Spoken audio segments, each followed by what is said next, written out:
The Arizona Diamondbacks have won 7 of their last 8 to retake the NL West lead. They've done it with dominant pitching and flawless defense, going 9 games without an error. Tonight, they face a Padre team that has risen from the ashes with young talent and a veteran closing in on a milestone.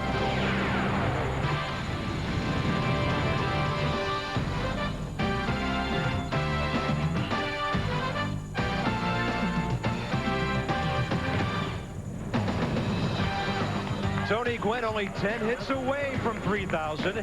He would become the 22nd major leaguer to ever reach that wonderful hitting plateau. Diamondbacks and the Padres at Qualcomm Stadium tonight. The Giants lost to St. Louis at home this afternoon, so the D-backs have a 1-game lead. They're trying to sweep this series, and the Padres need one tonight. They're now 6 out. In fact, we're going to check out the Giants and the D-backs next Wednesday over in Phoenix. Bob Carpenter and Rick Sutcliffe, we welcome you to San Diego, where the Pods have to salvage this one tonight. Now, Rick, we know all about Tony Gwynn. What about these other guys? It helps to have great young talent up the middle, behind the plate, and in center field. And the Padres have that. Behind home plate, they've got a youngster named Ben Davis. They knew what they were getting back in 1995 when they drafted him 2nd overall. Tremendous defense, a cannon behind home plate for an arm. But it was offensively that they were concerned about. He put together a 20-game hitting streak in AAA. He's in the big leagues hitting over 400 in his last 15 games. In center field tonight, it's Eric Owens. Bruce Bochy simply calls him our MVP up to this point in the season. Bochy says, I don't know where he's going to play, but he's going to play every day. He's in center field tonight. And he could be at third base next year. Time will tell. Now, the Diamondbacks, they battle it out offensively with Colorado. Those two clubs either first or second in runs and home runs all the time. We've heard about the bullpen problems. Now people are talking about their great defense. Well, they're also talking about their terrific pitching. A 1.3 RA in their last 8 games. That makes it easy for these veteran defensive players to stay on their toes. The staff is throwing strikes. They're fun to play behind. But it's Tony Womack that's been the big surprise. Tremendous range in right field. We know he can play second base. There's talk that he may be playing shortstop before this year's over. And he may be the most dangerous leadoff man in baseball with an on-base average of under 330 on the year. He can win a ball game with his feet. Diamondbacks and the Padres. Phoenix has taken the first 2 of this series. The Pods need one tonight. San Diego in the Valley. Padres take the field. They've lost their last 5, and they're 2 games under the 500 mark, and they've fallen 6 back of the Diamondbacks. A lot of hope around here after that long winning streak. They did quite well during most of that streak without Tony Gwynn in the lineup. Buck Showalter's club winning 7 of its last 8, and with the Giants losing today, a 1-game bulge now in the National League West. And he's got some good news coming down the road too, Rick. Talked to Todd Stottlemyre today. He'll be pitching again in a couple of weeks. That'll be big for them. They were really excited about his first simulated game because the following day he said he felt terrific. He's got a problem in there. His shoulder is torn, but it's something that he can deal with. They know the mental toughness of Todd Stottlemyre when they signed him as a free agent. Diamondbacks 4th in the league at 275, 1st in runs, 2nd to the Rockies in homers. And there's Tony Womack. The on-base average 329. He's a lot more dangerous than that, number 1 in steals. Jay Bell, Luis Gonzalez, 3rd in the league in hitting, and he has been on a tear against the Padres this year. His overall average 346. Finley's in the cleanup spot tonight because Matt Williams is getting the night off. Rubio Durazo. Wait till you see this young slugger. Unbelievable minor league numbers. And then Andy Fox, Hanley Frias, Kelly Stinnett, and Omar Dowell on the mound for the D-backs tonight. Padres not the same story defensively behind Brian Boehringer, but he has really been outstanding. How about this guy as a converted relief pitcher to a starter now? Well, the last time he started was back in 1996 in AAA with the New York Yankees. He had 25 starts, 11 wins. He averaged over 6 innings per start. The reason he did not get back into the rotation, he got to the big leagues as a reliever, and he was tremendous in that capacity, not only for the Yankees, but for the Padres. Now he's got to start, which is what he's wanted to do all along. Outstanding so far, ERA under 3. Tony Womack steps in, and a fastball is called by Paul Nauert, strike 1 to start the game. Tony Womack with 42 stolen bases. He'll make you change your defense some. The outfield's around to the left, and look how close George Arias is, only about 80 feet from home plate. And the 1-1 pitch. He just blows a fastball by him. Boehringer's been throwing that fastball in the low to mid-90s lately. Most of the time, you like to pitch down in the zone. Get a guy to hit it on the ground where your infield can help you. They want Womack to hit it in the air. Bouncer back to the pitcher. Boehringer pounced all over it for the first out. We mentioned the Padres, not the same story defensively as Arizona. They are third worst in the league right now, but maybe Ben Davis will settle them down a little bit. They used to lead Major League Baseball in a category called giving away bases. That's a combination of wild pitches, pass balls, box, stolen bases. Ben Davis has solidified the catching. Jay Bell takes one off the plate. What a season he's having. Despite being spiked by Griffey a couple of weeks ago, and a hamstring that's been tweaked a bit the last week or so. 5th in the league in homers, tied for 9th in runs batted in. And only Jeff Bagwell of Houston has scored more runs than his 84. Buck Showalter had to flip a coin before tonight's game as to decide whether Matt Williams would get the night off or it would be Jay Bell. He could not have both of them out of the lineup tonight. He looked at the swelling and the coloring in the ankle of Matt Williams and decided that Jay Bell needed to be in the lineup. Here's the 1-2, and he couldn't stop his swing on a pitch up and away. Good start for Boehringer, who gets his 57th strikeout of the year.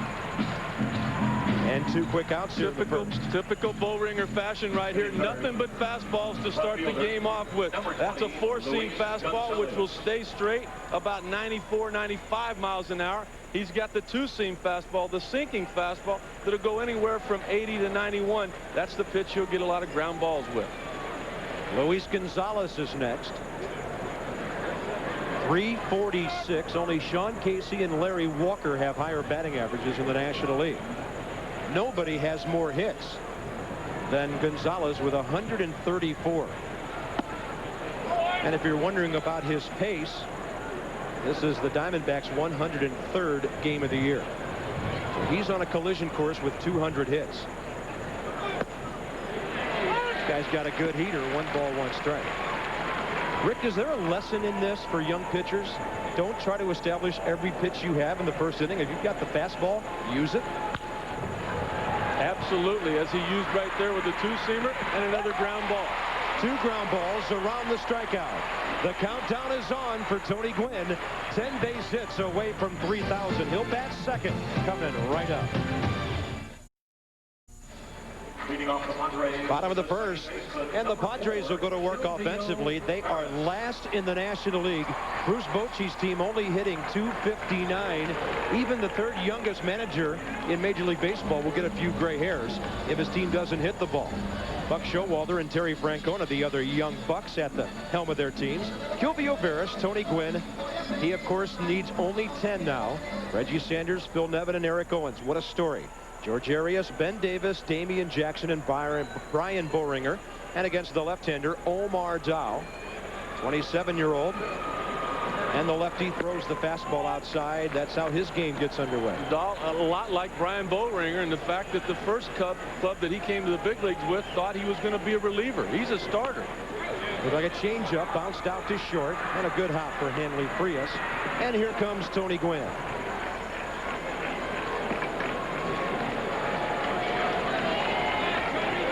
Diamondbacks are 4th in the league in team defense. Rubio Durazo out of Mexico, his first major league start. We're really looking forward to seeing him with the bat in his hands, like we do whenever Tony Gwynn steps in. He's only had 193 at-bats this year in 53 ball games. At left calf, without that, he would have surpassed 3,000 weeks ago. Hard to believe a guy that spent a career making left-handed turns, when he gets the base hits that he has in the past, no longer has a left calf to do it with. Omar Dahl against the left-hander, doing a little turn away from the batter there. Little Louis Tiant from the left side. Tony Gwynn, a .339 career batting average into this season. 8 batting titles. He's never hit under 300 in 16 years. Of course, that is the highest among active players by a wide margin. Here's the 2-1 pitch to one of the greatest hitters ever. That's wide. Right center. 2,991. Another Tony Gwynn line drive. And every base hit that Tony Gwynn gets comes into the dugout. It goes to the owner of the Padres, John Moores, who you know somewhere down the line is going to raise a lot of money for some terrific charities because of his generosity. Tony Gwynn said he's not real comfortable with his swing, but he's getting there. You know, that kind of looks like a Padre cap behind that banner yet to be unfurled when Tony gets 3,000. You're sure it's not Wade Boggs? I don't think so. I don't think it will be either. Tony slightly ahead of Wade Boggs now of the Devil Rays. He's at first. How many times have announcers said that over the last 16 years? And here's Reggie Sanders hitting 290. And Tony, by the way, is not a running threat in this situation. He's got about a 5-foot leadoff.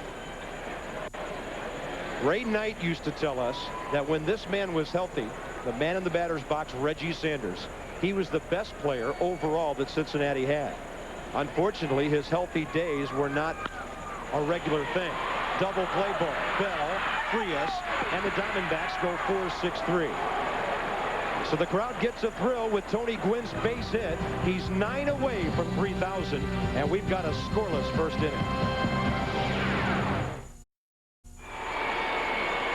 Matt Williams on the bench tonight for Arizona. So Steve Finley is the cleanup man, the former Padre. Struggling a little bit lately. From July 7th to the 22nd, he only had a couple of RBIs. But his total of 69 for the season, still very strong. He had 67 all of last year playing for the home team here.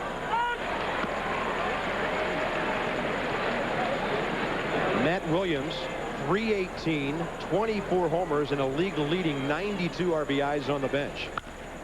Well hit left center. Over to get it, and unable to get there is Sanders. And Finley will have a leadoff double to the opposite field. Boehringer almost in disbelief right there. He saw Steve Finley play last year. Steve Finley had 140 hits. 100 of those hits were to right field. He seemed to pull everything. Boehringer trying to get him out with a fastball in the outer half. Finley using his strength. It's up in his zone, and he takes it to the opposite field. Boehringer just in disbelief, as was Reggie Sanders. Reggie did not look to get a good jump on that line drive. And maybe that's a reason, Rick, that Finley hit a low 249 by his standards last year, trying to jerk everything to right field. Here he is, Rubiel Durazo. His numbers unbelievable. Now that's at Tucson. Double-A El Paso, he had 14 more home runs, and he had 55 more RBIs. His combined totals in the minor leagues this year, frightening. He batted .408. Buck Showalter said they almost were scared to call this kid up because he was going to demolish any minor league records that were established before this year. He was just on that kind of pace down there. 1 ball, 1 strike the count.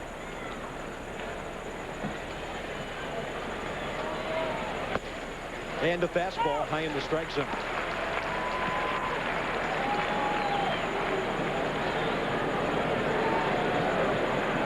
Combined Double-A and Triple-A. That's what he did in 92 games this year. His first major league at bat the other night, a line drive out to left field.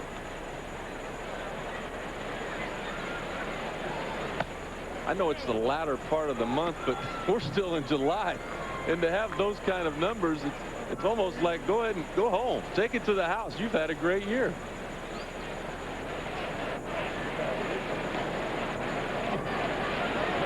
Two-two the count. Finley at second. He goes the other way and gets his first major league hit. Finley will stop at third, and the Diamondbacks have runners at the corners with nobody out. In his first 2 major league at bats, he's hit line drives to left field, and that one falls in. That's another ball to get thrown into the dugout.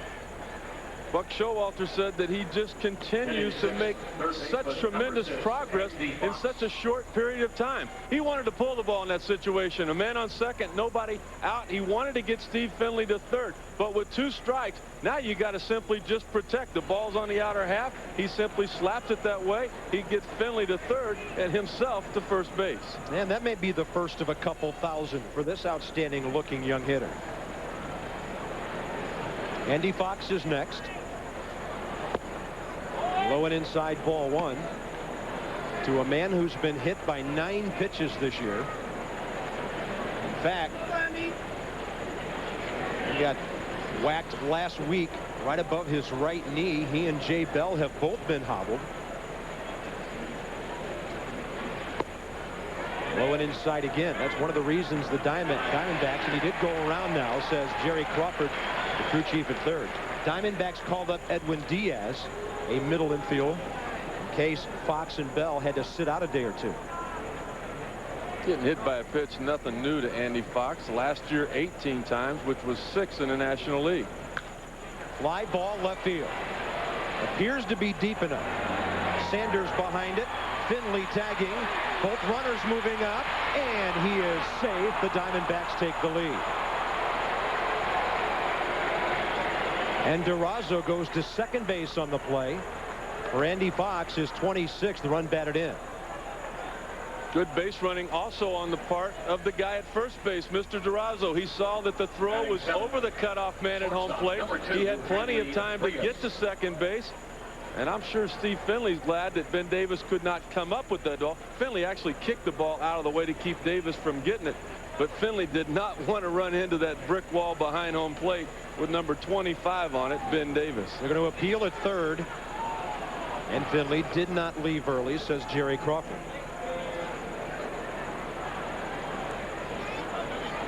If anybody should know how to push off third base in this ballpark, it should be Steve Finley. He also knows how to play center field here. Well, he was a human highlight reel in his years here. Hanley Frias, the shortstop, hitting only 179, but he's better from the left side at 270, and he's got a base hit. Ryan Butterfield holding the Durazo at third. So the Diamondbacks playing a little merry-go-round with base hits, a double and 2 singles around the sac fly. Looks like their hitting instructor, Jim Presley, had a pretty good advanced scouting report on Brian Boehringer. They're coming up looking for that first pitch fastball and taking a pretty good whack at it. Frias gets a fastball on the outer half of the plate. It's not a bad pitch. Ben Davis had the glove right where he wanted it, but Frias got the fastball he was looking for. They have made an adjustment to Brian Boehringer. He's going to have to counter with an adjustment of his own. Jim Presley, pretty good right-handed hitter in Seattle in his time. He had some pop, didn't he? Yes, he did. He's making a note. There's a hack to right center by Kelly Stinnett, and this ball is gone. A 3-run homer, number 134 for the Diamondbacks, and this is a 4-0 shock in the top of the second. Same old story right here. This is the most earned runs of any kind that Brian Boehringer has given up in his 8 starts this year. Only one time had he allowed 3 runs. He went 7 innings the last time out. He's only got 1 guy out right now, and already he's given the Arizona Diamondbacks a 4 spot. Kelly Stinnett with his 12th of the year. RBI total shoots up 3 to 26. And now Omar Dahl, who's not a bad hitter, steps in. He's 9 for 42 this year. Normally a platoon system at that catching position. That's a fair ball down the line, knocked into foul territory, and Arias can't do anything with it.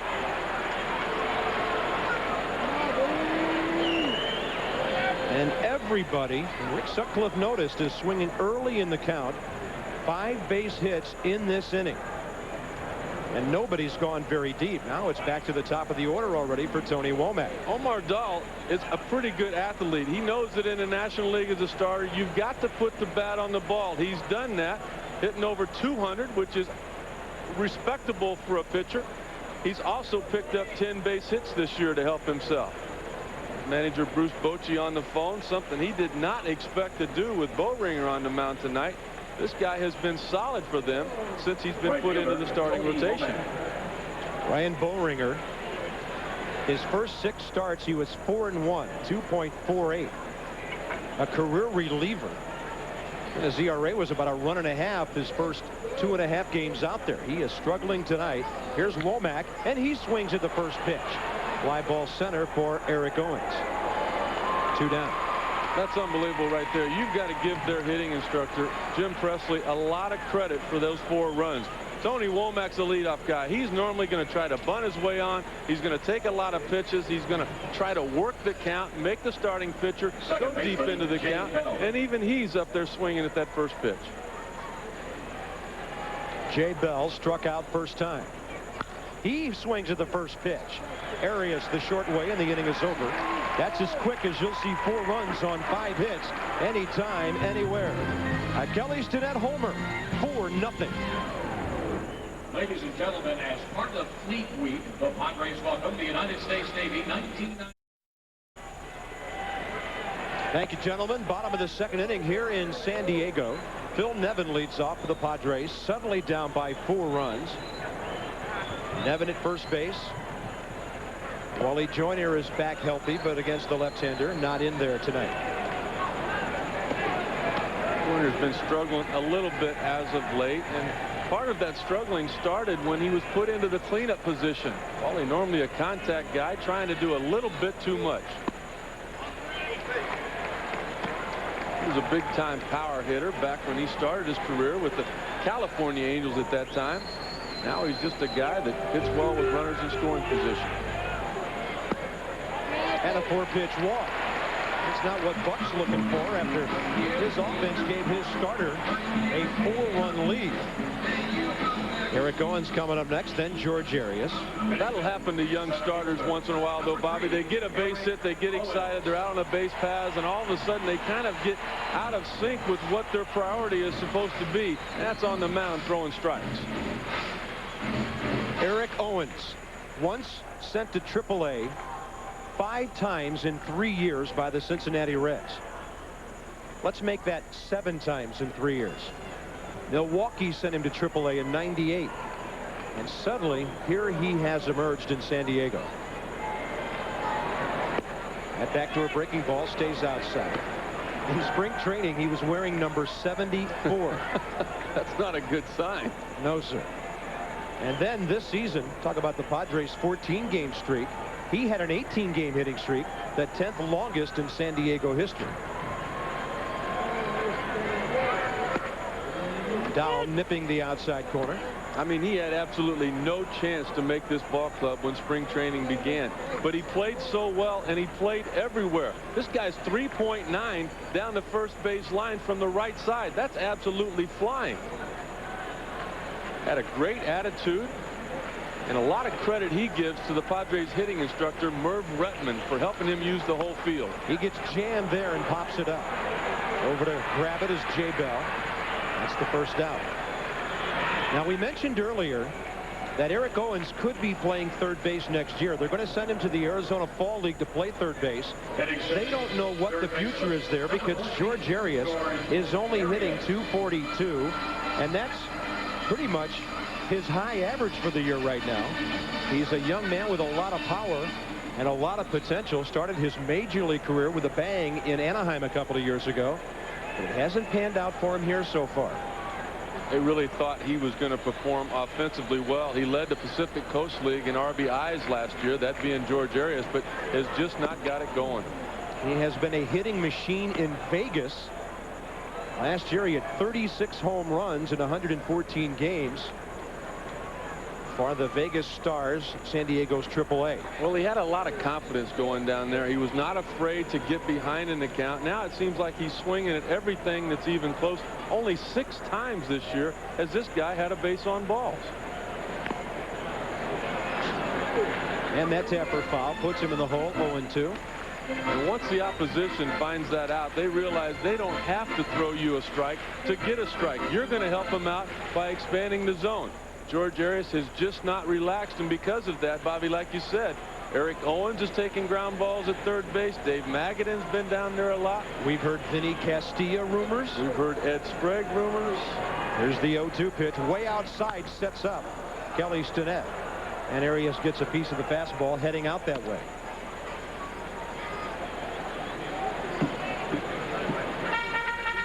In all fairness to Arias, though, he hurt his thumb early in the year, that being his right thumb. He's had a protective guard over that when he would come to home plate. He's gotten rid of that because he says it just hampered him. He felt uncomfortable. It affected his throws. And, you know, when a youngster comes to the big leagues and starts making errors, that affects his whole ball. It affects his whole life, actually. 0-2 pitch again. Stinnett way outside, and the fastball is low and away. Ball one.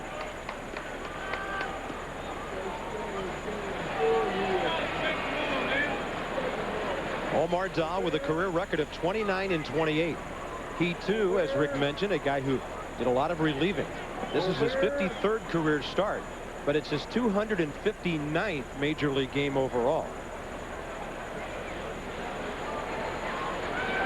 And that breaking ball stays outside, 2-2. Well, he was basically just a left-handed reliever that was kind of a specialist. He would come in, and he had a lot of success getting most left-handed hitters out. Now, most left-handed hitters aren't Tony Gwynn, but that's the reason Wally Joyner's on the bench tonight. Bruce Bochy knows that it's a lot easier to handle this guy from the right side. Breaking ball, hit hard, foul. Right past the third base coach, who now may be Mark McGwire's second most favorite batting practice pitcher.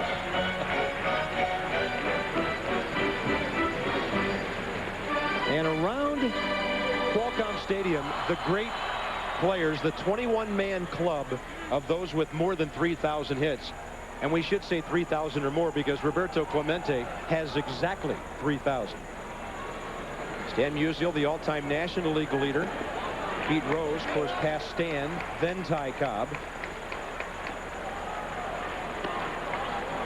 It's really a great touch on the part of the Padres to look around and take a look at those guys as they actually looked when they play and when they had all of that success. Ty Cobb, Honus Wagner, Eddie Collins. And you saw Padre on that list, Mr. Winfield. Who is that mystery man behind that banner? It's not Wade Boggs, but Boggs did get 3 base hits tonight, so we must add the disclaimer that he now leads Tony Gwynn 29.92 to 29.91. I've heard that the cost on those banners is right around $50,000 per. I mean, there's a lot of expense putting in there. You can see them from both sides, inside the stadium and outside.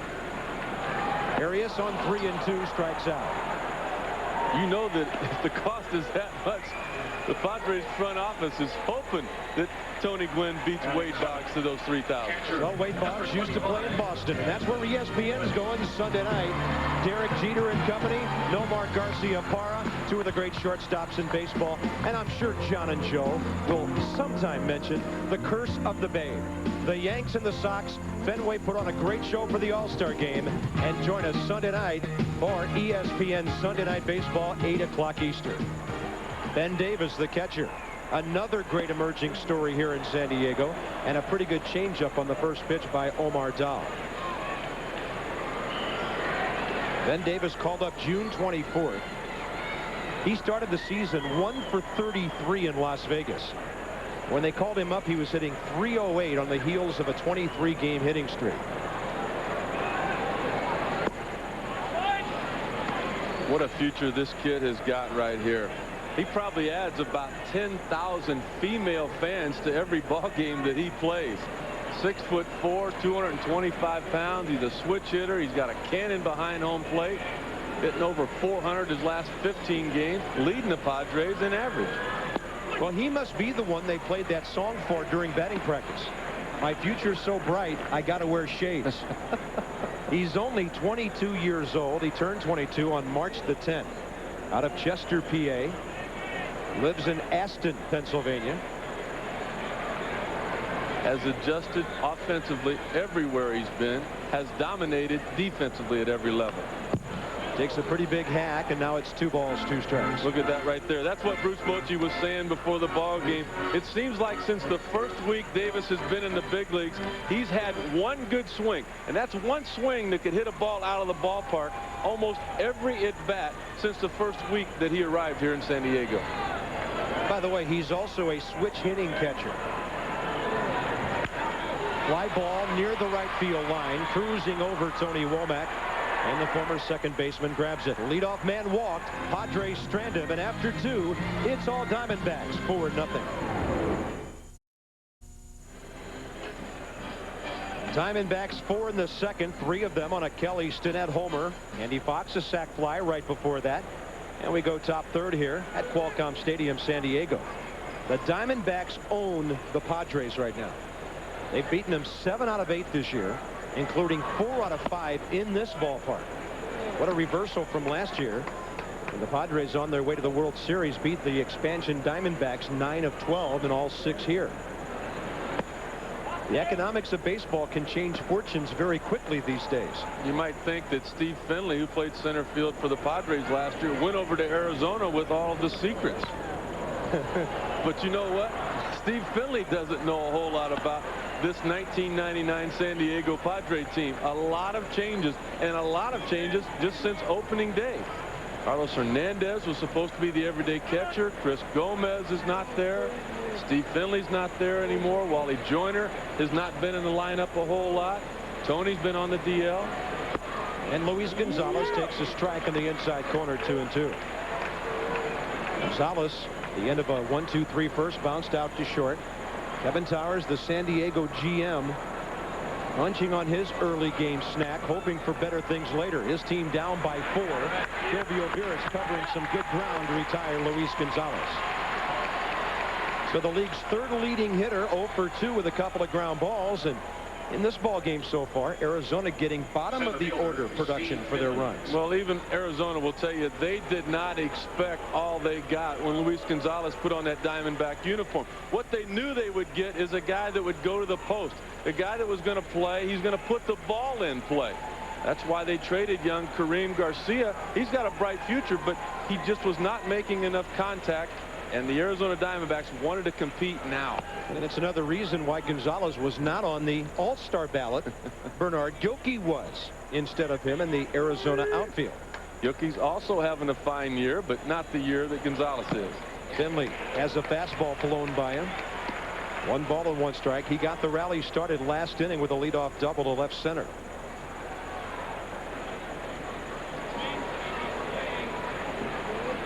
Finley, of course, another one of those guys who's turned up the power later in his career. He tries to pull that pitch. Bounces out to Silvio Veras. 2 quickies for Boehringer here in the third. Tiger Woods and David Duval square off in head-to-head match play in the first ever live network broadcast of a golf event in prime time. The winner takes home $1.1 million and the loser $400,000. Al Michaels and Mike Tirico host Monday on ABC, 8 p.m. Eastern. Monday Night Golf. Dandy Don and Howard would love it. Rubio Durazo got his first major league hit last time up.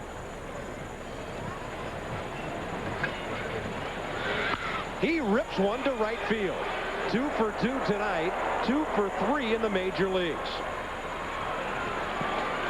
I hope nobody in the Arizona dugout is calling Travis Lee Wally Pip right now. Well, Buck Showalter told me before the game he was going to give Travis Lee a couple of days off just to clear his head. Watching this youngster swing the bat is not going to help that. There was talk that Travis may be headed down to Tucson to get some playing time, to get some confidence back. Mr. Durazo looks like his confidence level is as high as it can get. Here's Andy Fox, and he takes one off the plate outside.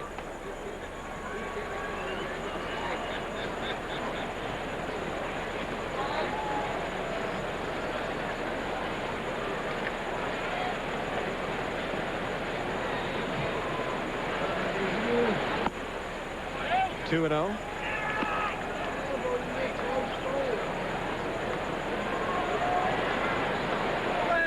Ryan Boehringer, 6 base hits in 2 2/3.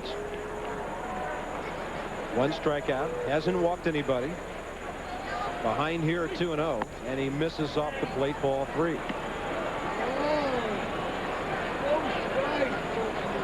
Well, the Mets won tonight. Atlanta lost 10-4 to Milwaukee on our ESPN regional coverage earlier tonight. So that NL East race is back to a half game. There's a 4-pitch walk.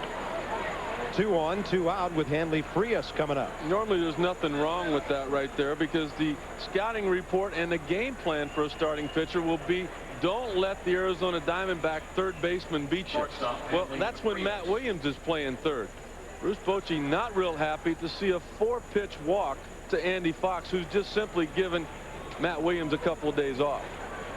Frias singled up the middle first time up. A couple days off means not only the game tonight, but the Diamondbacks are off tomorrow, and that's the reason Buck Showalter adjusted it this way. He knows that he's going to need Matt Williams healthy and strong down this stretch run. And we're starting to see almost daily activity now in the trade wars with Saturday night's deadline approaching. There's some great rumors going around. Well, Showalter's club traded for Matt Manti. Really gave up a great prospect in Brad Penny. There's a bouncer to the right side. Staying right with it, Phil Nevin to the pitcher. And that's the top of the third for the Diamondbacks. A base hit and a walk with 2 outs. They strand 2. They've left 3. But Arizona leads 4-0.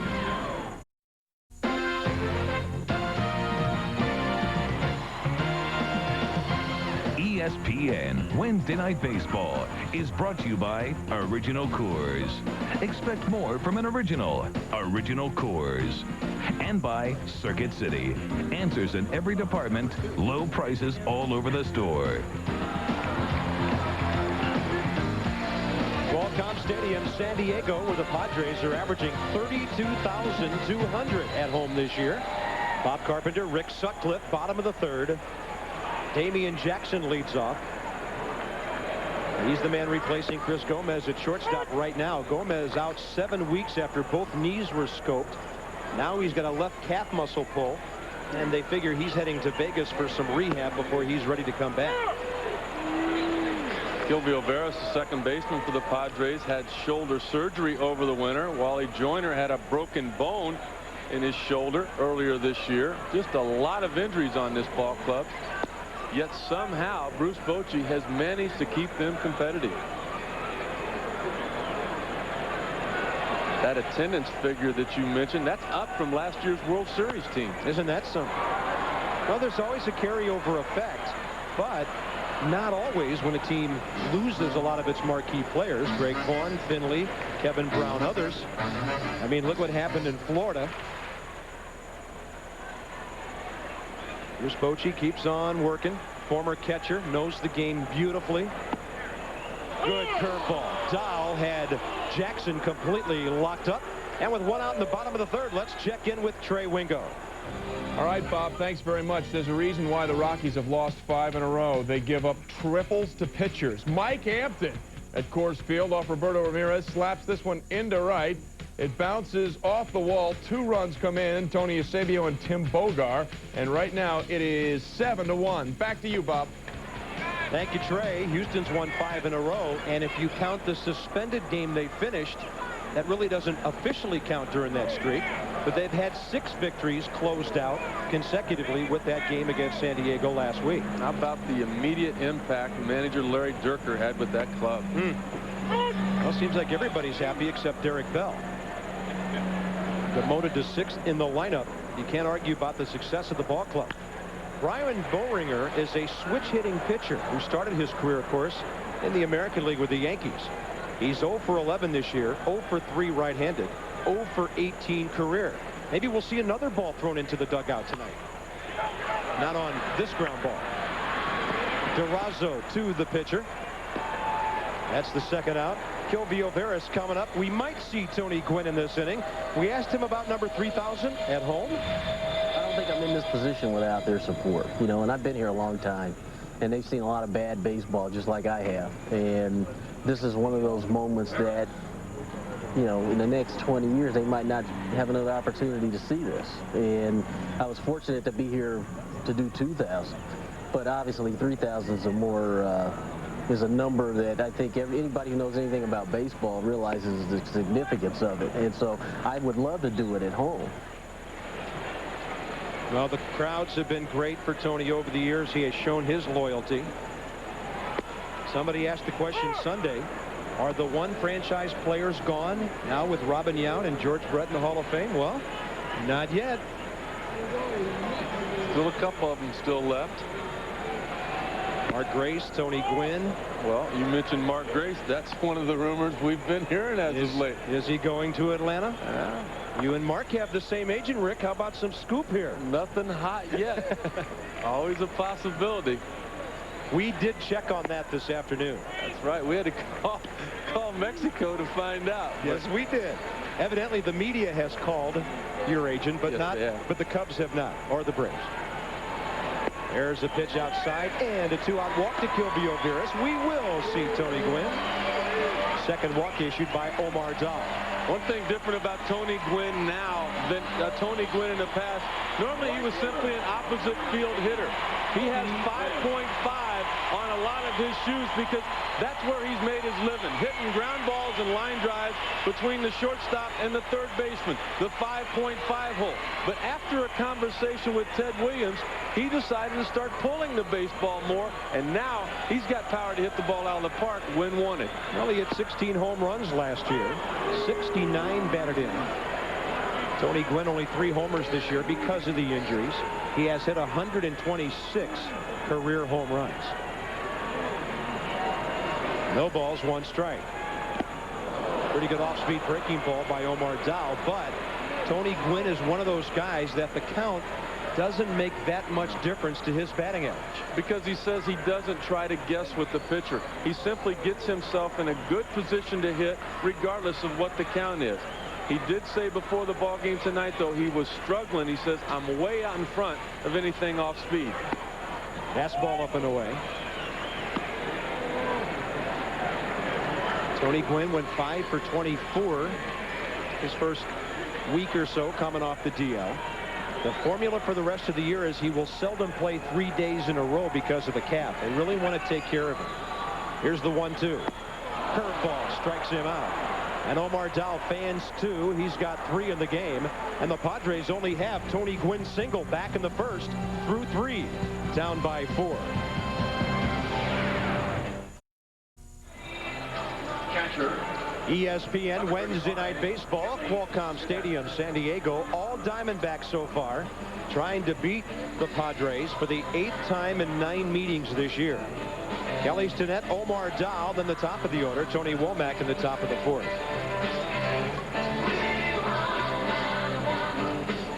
Tony Gwynn 1 for 2 tonight with the base hit and the strikeout. Kelly Stinnett, the big blow of this game, Rick Sutcliffe, an opposite field homer 2 innings ago. Normally a platoon situation. Stinnett played last night. It would normally be Damian Miller's night to catch. But last night he went 3 for 4. Obviously Buck Showalter saw something he liked. He saw something else he liked there in the top of the 2nd inning. Boehringer back to work. Breaking ball. And Stinnett way out ahead of it. Damian Miller right now is sort of nursing a bruised hand. It's not a true platoon because they both swing from the right side. But if you put their numbers together, pretty impressive. Miller and Stinnett. They have 17 home runs now and 57 RBIs, counting Kelly's 3-run shot tonight. Both of these guys picked up in the expansion draft for one reason, though. They know how to call a game and handle a pitching staff. That was Buck Showalter's big concern with his catching situation because he thought he was going to have a young pitching staff to develop. All of a sudden, the big unit shows up. Todd Stottlemyre shows up. Reynoso shows up. And you don't need that experience behind home plate quite so much. But he, like you said, Bobby, he's still happy with his catching situation.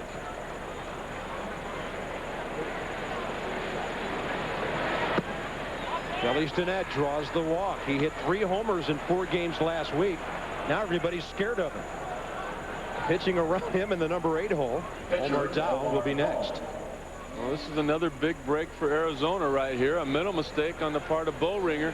There's a reason people hit in the 8th hole. Normally they don't hit very well. Stinnett's average coming into the game, 222.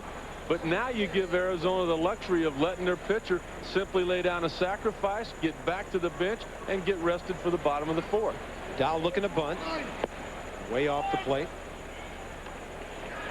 Omar Dahl, 3 successful sacrifices this year. He can handle the bat. He's got a couple of doubles. Out of his 9 base hits, 2 RBIs. By the way, you might have noticed the 25 on the hats of the Diamondbacks. There's a bunt foul. It's a player who's alive and kicking, but they really miss David DeLucci. He hurt his left wrist, had to have season-ending surgery. He was batting almost 500 since the All-Star break. Just a great kid. Another expansion draft guy. We met him on the day when ESPN televised the expansion draft from Phoenix. He was drafted out of the Baltimore organization. There's a good bunt by Dahl, and mishandling it is Ben Davis. He was out in front of the ball and scooping, but it wasn't there. They'll probably give Dahl a sacrifice and an error on the catcher. That's going to go down as the 3rd error of the year for young Ben Davis. And what he's simply trying to do right here is a little bit too much. He's trying to get his pitcher out of the hole. He knows if he can come up with it, his arm's strong enough to have a play on his slow-running counterpart, the catcher for the Diamondbacks. He doesn't come up with it cleanly, and by that time, his momentum takes him too far away from the baseball. And as we said, the 3rd error of the year. And you could clearly see on the replay what he was looking at. It was not the ball. It was second base. You know, but Bruce Bochy won't be real upset about that because he likes that type of hustle. He knows that Boehringer's struggling. Outs are tough to come by. If Davis can come up with the ball cleanly, make the strong throw, they're going to get a double play on that ball. Instead now, Boehringer's got his back to the wall, and the bullpen's busy again. There's a drag bunt by Womack, third base side. Both runners move up. Tony probably bunting for a hit, but they'll probably give him a sacrifice anyway. 2nd and 3rd, 1 out for Jay Bell. You know, to me, that should always go as a sacrifice because it should not be held against a guy that's a good bunter that can not only get the job done, but give himself a chance to get on first base. I remember Rod Carew doing a lot of that. You never knew if he was trying to sacrifice or if he was bunting for a base hit because he was so good at it. Diamondbacks trying to tack on 2 more here in the 4th. Jay Bell 0 for 2. Infield is in. And a breaking ball is high in the strike zone. Bell a strikeout and a grounder. 73 runs batted in on the year. Has him in the top 9 in the league. Arias, Jackson, Veras, and Nevin all shallow.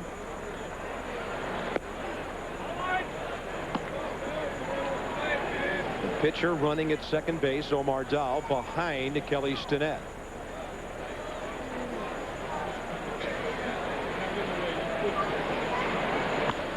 He got jammed and popped it up. Phil Nevin is under it. And a big 2nd out for Boehringer. And all of a sudden now, the 3rd time around, Boehringer's starting to mix in the breaking ball.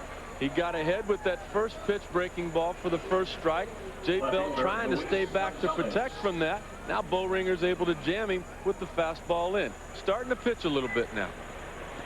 Carlos Almanzar for the Padres. They have all right-handers down there, 6 of them. And the most fearsome, of course, Trevor Hoffman. 3 2/3 now for Bryan. Pitch count mounting. 5 of those hits in the 2nd inning when the Diamondbacks scored all 4 of their runs. Boehringer got a cortisone shot in his right shoulder, his throwing shoulder, about 3 weeks ago. And to me, his velocity's not quite where it normally is. And he's starting to drop down with his arm angle a little bit. He pops up Gonzalez to left field. Sanders coming in. And after the walk and the error, he gets 3 in a row. A good inning for Boehringer. Sanders, Nevin, and Eric Owens coming up.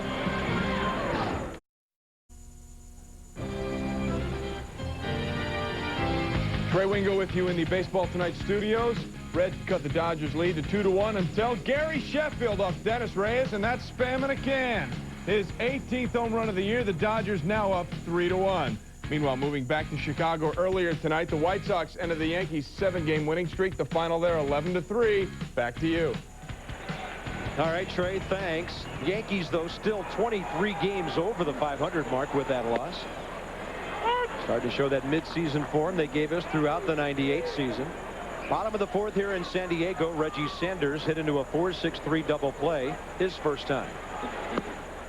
Omar Dahl mixing in the changeup, missing low. 1 ball, 1 strike.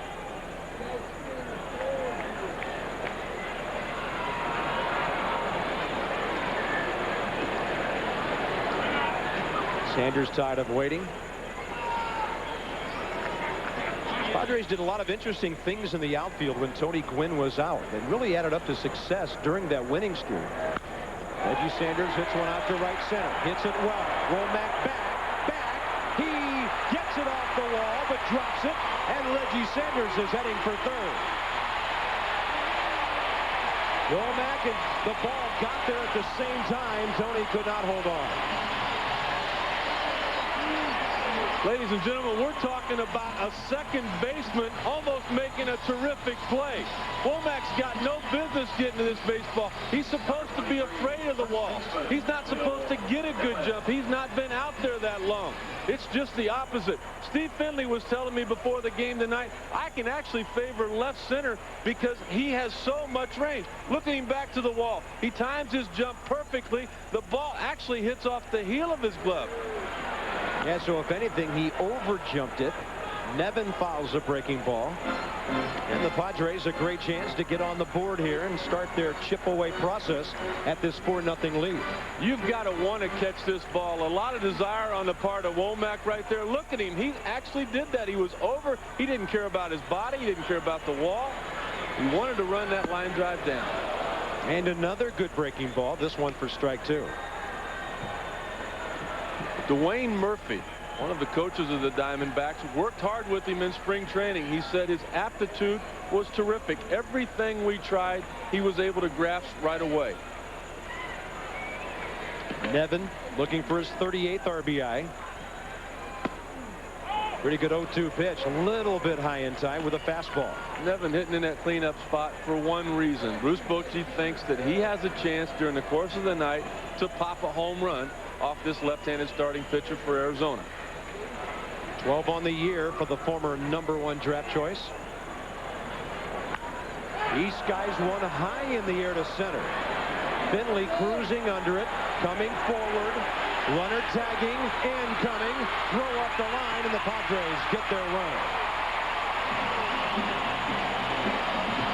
Finley got caught a little bit flat-footed there.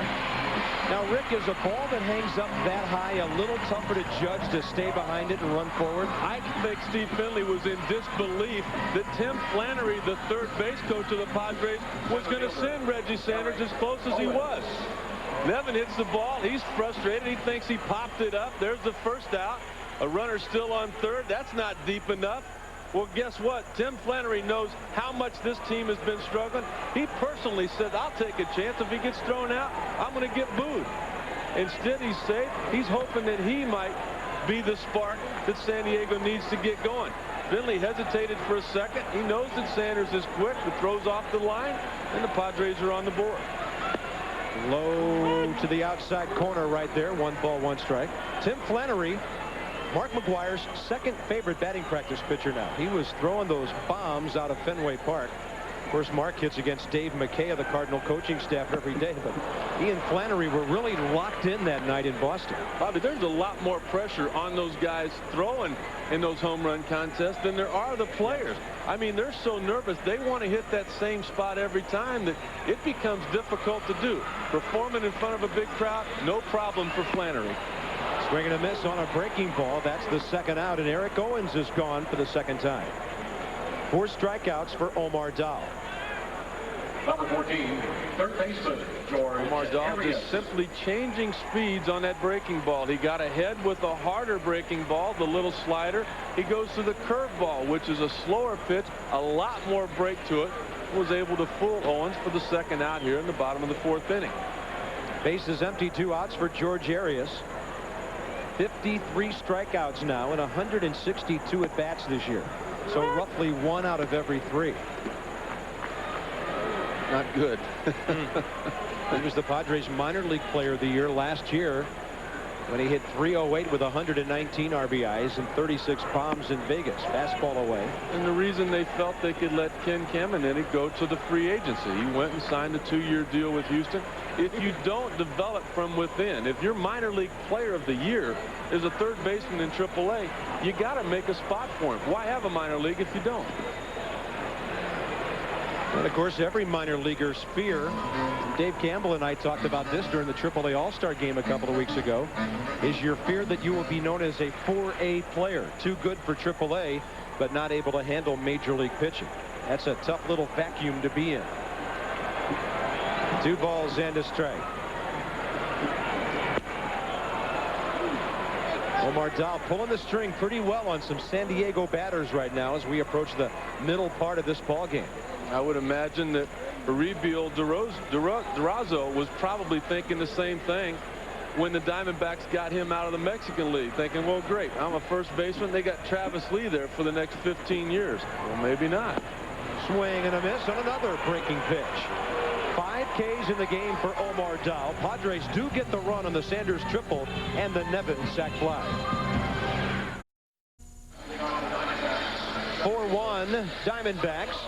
Tony Gwynn 1 for 2 tonight. Wade Boggs 3 for 3 for Tampa Bay. And on baseball tonight, the latest on the Gwynn Boggs race to 3,000. Sammy hit one today to tie Big Mac. Exclusive highlights of games in progress 10 and midnight Eastern tomorrow. For more, log on to ESPN.com. Part of the Go Network. Go.com. Number 37 for Sammy today, but the Cubs lost again. Top of the 5th, Steve Finley leads off for Arizona, 1 for 2 with a double. That ignited a 4-run second inning rally.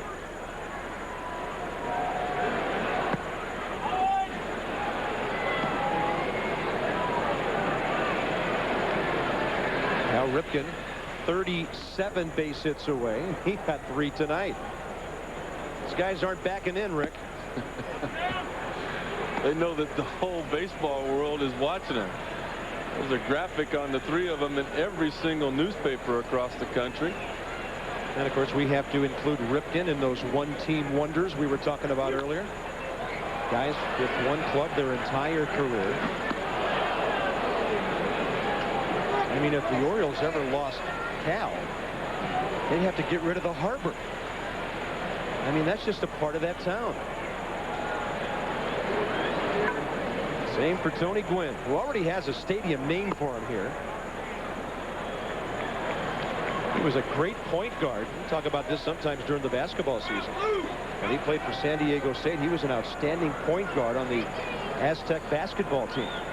3-2 pitch. And a bouncer to right. Finley trying to pull that outside pitch, and Silvio Veras throws him out. So he's gone to left center for his double, pulled the ball twice.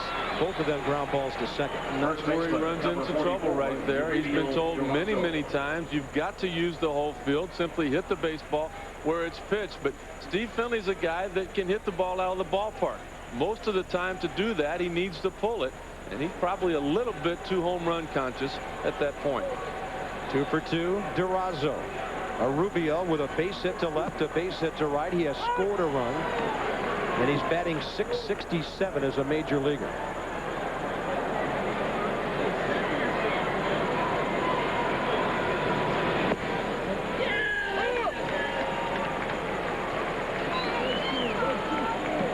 The Diamondbacks might be a little surprised at how quickly this guy has progressed, but you know, he's had success everywhere he's been. It was in the Mexican League. He was a Rookie of the Year in the summer and winter in 1997.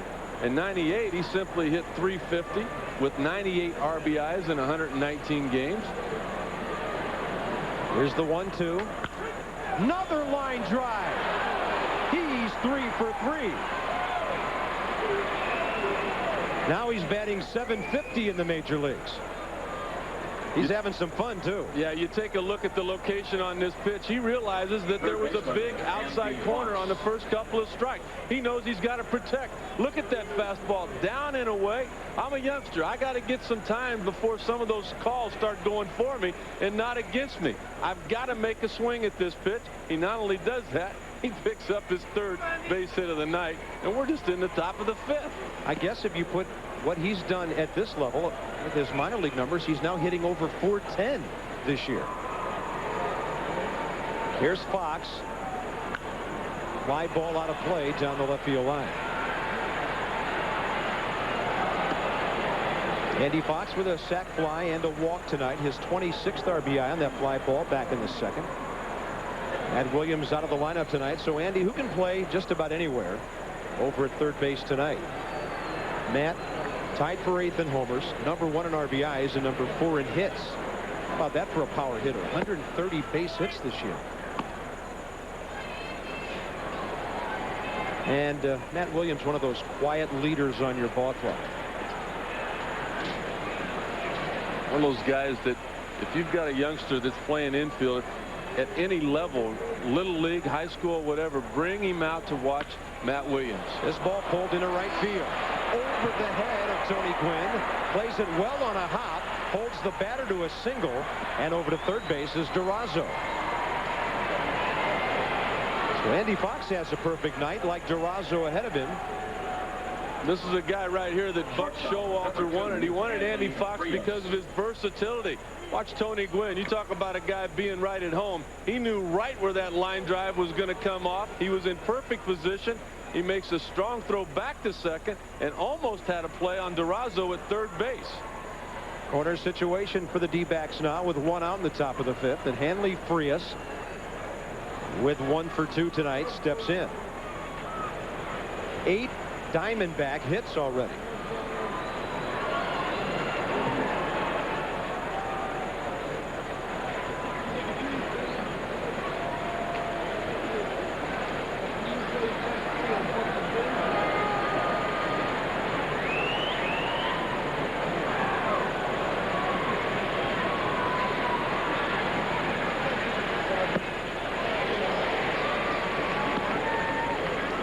Almanzar up once again in the bullpen for the San Diego Padres. He knows that he's going to be in this ball game. He just doesn't know whether it's going to be the top of the 5th or the top of the 6th, because you look at the bottom of the 5th, Brian Bowringer's spot will come up 3rd. So one way or another, he's going to be in the ball game before too long.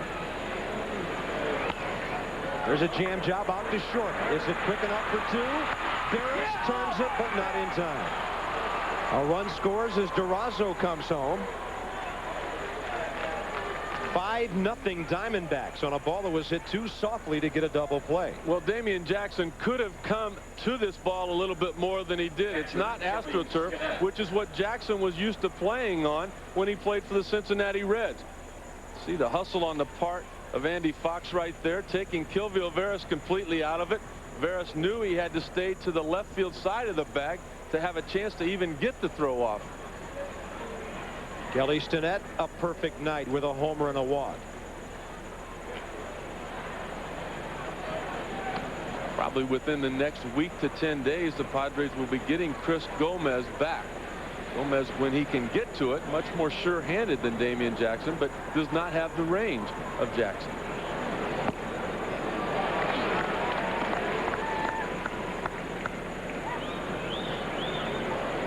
Kelly Stinnett, his first major league multi-homer game last week. Told you last time up he hit 3 in 4 ball games over that stretch, and another one here tonight. 12 homers on the year now for a catcher who doesn't play every day. Jerks one to left field. Sanders over. It's off his glove. And Frias will come all the way around from first and score. Stinnett heading for third. Now he'll put on the brakes and go back to second base wisely. Another run. 6-0 Arizona.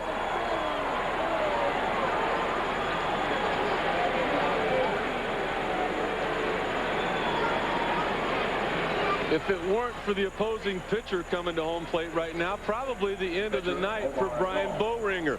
When he looked at this Arizona Diamondback lineup, the last thing he thought about was their 6, 7, and 8 hitter. He says, if I can keep Womack off the base and keep Finley and Gonzalez in the ballpark along with Jay Bell, I'm in good shape. No, that's not the case. All of the RBIs coming from the bottom part of the lineup for Arizona tonight. So the score goes to 6-1. Stinnett, another RBI. They gave him a double all the way. Omar Dow has a single and a sacrifice. Fastball misses down low. 1 ball, 1 strike.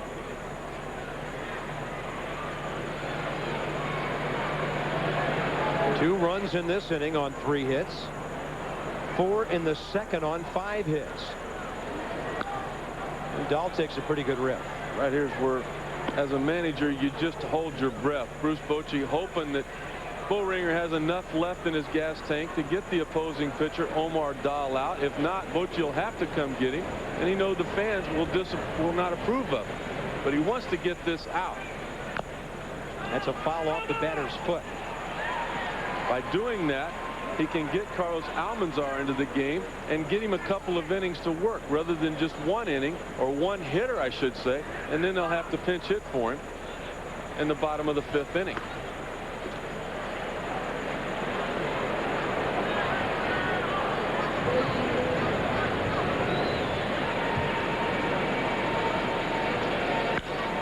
Well hit. One hop. Jackson knocks it down. And a close play, but out at first. 2 more runs on 3 more Diamondback hits. Ben Davis leads off. D-backs by 5.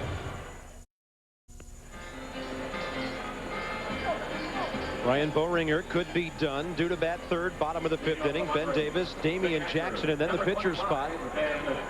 Racked for 6 runs in 5 innings on 10 base hits. That's Carlos Baerga waiting to bat. Signed a minor league contract with San Diego recently. Went to Vegas, and here he is. He started the year in spring training with St. Louis. Gives Bruce Bochy a little bit of versatility. Not only a switch hitter off the bench, but he can play a couple of infield positions. Omar Dahl back to work. He's got a nasty hook going right now. 2 strikeouts on the curveball to Owens and Arias in the 4th inning.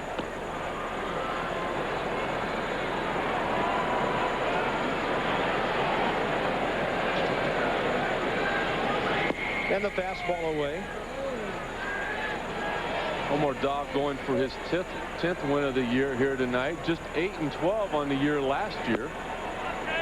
But he had a 2.88 ERA, which is a terrific year. He just happened to be playing for a bad team. That's not the case here in 1999. Line drive over Jay Bell into right field. Well hit by Ben Davis. He's 1 for 2 tonight. Well, we're getting ready for Tony Gwynn's 3,000th hit. 9 away. Let's go back to number 2,000. Right here, 6 years ago against Colorado. Solid hit up the middle. Pretty good left-hander right there. He got that hit off of as well. Bruce Ruffin. A little acknowledgement on the part of Tony. And you know he would love to get 3,000 right here in front of those fans.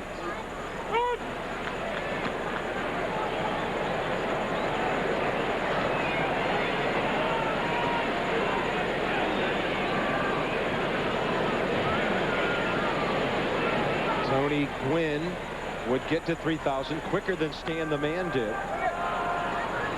By the way, if you're wondering about the Padres' schedule, this is the 3rd of this series against Arizona. Then Houston comes in for 3.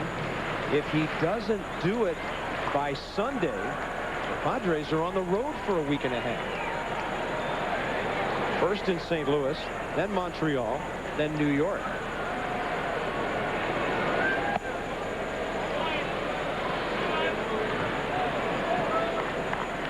So roughly Tony has to average.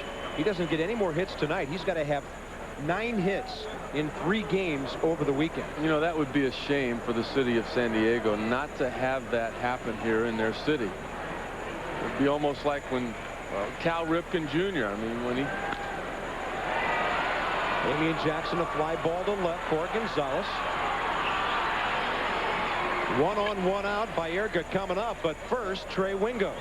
All right, Bob. Apparently pitchers getting hits all over the bigs tonight. Mike Hampton in Colorado, 2 for 3 with 2 RBI for the Stros. And then Robinson Checo for the Dodgers sends this one into shallow center. Devon White and Rule Mondesi will score, and the Dodgers cruising 6-1. Bob Carpenter, back to you. Thank you, Trey Wingo. And we go 1 on, 1 out to Carlos Baerga. Switch hitter will bat from the right side. He's had 1 hit in 4 at-bats right-handed. Former outstanding American League hitter with Cleveland. Since coming over to this league with the Mets in a spring training trial with the Cardinals, just has not been able to gear it up. Trying to drag for a hit. Dahl gloves it on time and right on target. What a play by Omar Dahl, tumbling away from first base. Bob Buck Showalter said before the ball game, Omar Dahl might be the most intelligent pitcher that I've had since I got here in Arizona. He's competitive, he holds runners on well, and he's a terrific athlete. He shows it right here. I didn't think he could even get to that ball. I was looking at the third baseman, Andy Fox. Instead, he knew he was the only one. Fox was playing deep. He got to it. It was a do-or-die throw right on the money to pick up the second out here in the bottom of the fifth. Yeah, I think it turned out a do. For out number 2, and now we go top of the order for Kilvio Veras. Ben Davis down to second on the play. Padres could use a 2-out hit here and make this a 6-2 game. Omar Dahl with a backdoor breaking ball on the corner. He has been doing a lot of that here tonight. That first pitch breaking ball to pick up the first strike. Just a simple little get-over pitch, about 60% effort, and then he's just slicing them up with that fastball changeup.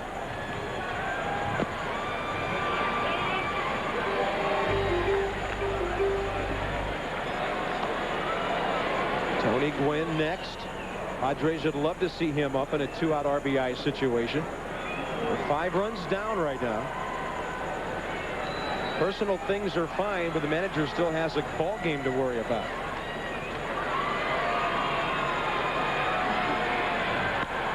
Got a play into the right field corner. Bobby, just to finish a thought on Cal Ripken, I mean, he's got to get that 3,000 hit in Baltimore. I mean, that team's 16.5 games out right now.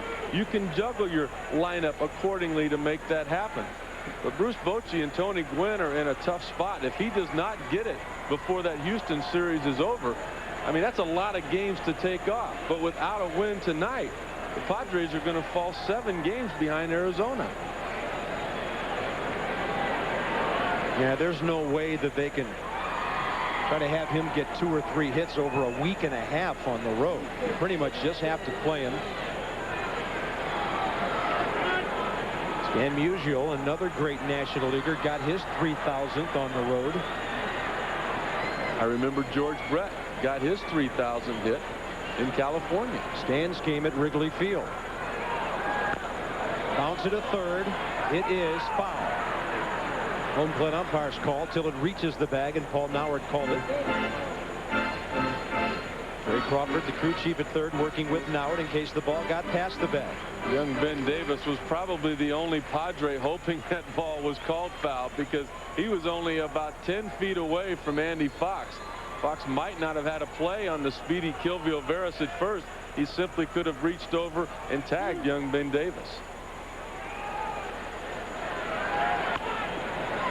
That fastball fouled on a play.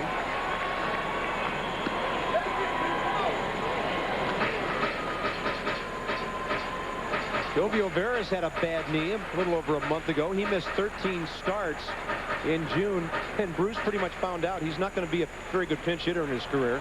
0 for 8, 0 for 10 this year, and now 1 for 28 career. He needs to be in that lineup. And he bounces a breaking ball foul.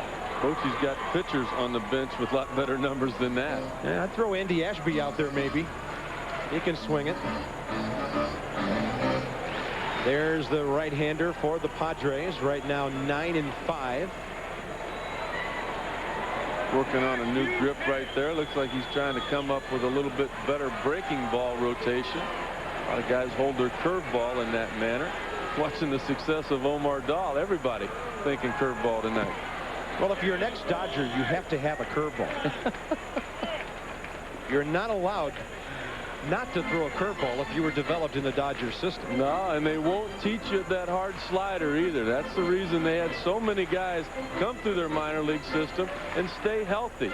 That slider is just a hard fastball with a finish at the end that's dangerous to an elbow, especially an elbow that's not matured. A little get-over curveball, something anybody can throw when it's thrown properly. Omar Dahl fiddling with the ball. Now he's got his grip. 2-2. It's a breaking ball grip. It's a base hit to left. Ben Davis coming around. Might have a play. But the Gonzalez throw is short. And the Padres get another run. And that will get Tony Gwynn to the plate here in the 5th inning. 6-2 ball game now. Well, right now, the MVP for San Diego is their third base coach, Tim Flannery.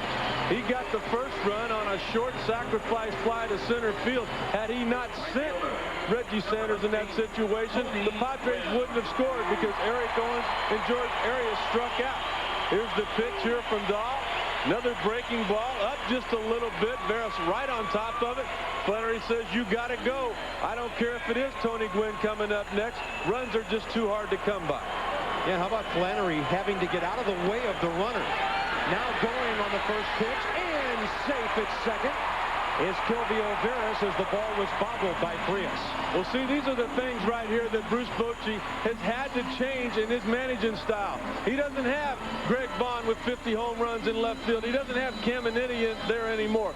He knows Tony Gwynn's not going to hit the ball out of the park very often. For the Padres to score in this inning, Tony Gwynn's probably going to get a base hit. Kilvio Veras needs to be in scoring position, which he is now. This could be a 6-3 game in a hurry. Tony Gwynn 1 for 2 tonight. Breaking ball, and he pulls it right to Durazo. The inning is over. Padres are chipping away a bit. A run on 2 hits. They've stranded 3 and through 5. Tony's 1 for 3. Team down by 4.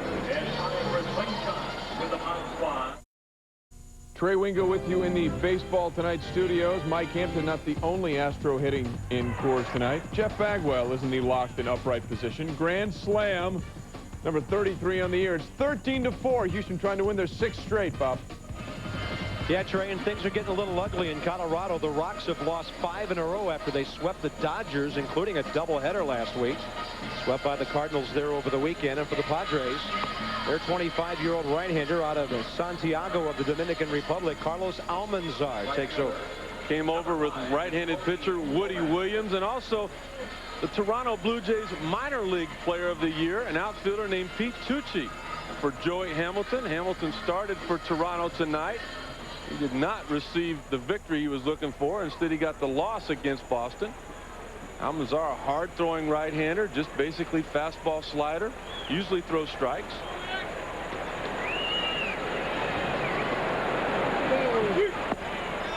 It's an interesting statement you just made. Usually throw strikes. What exactly do you mean by that? Well, in 17 appearances this year, 22 and 2/3 innings, only 6 base on balls. That's usually. But the first thing you do, if you say, yeah, this guy throws strikes, then he'll do exactly what he's doing right now.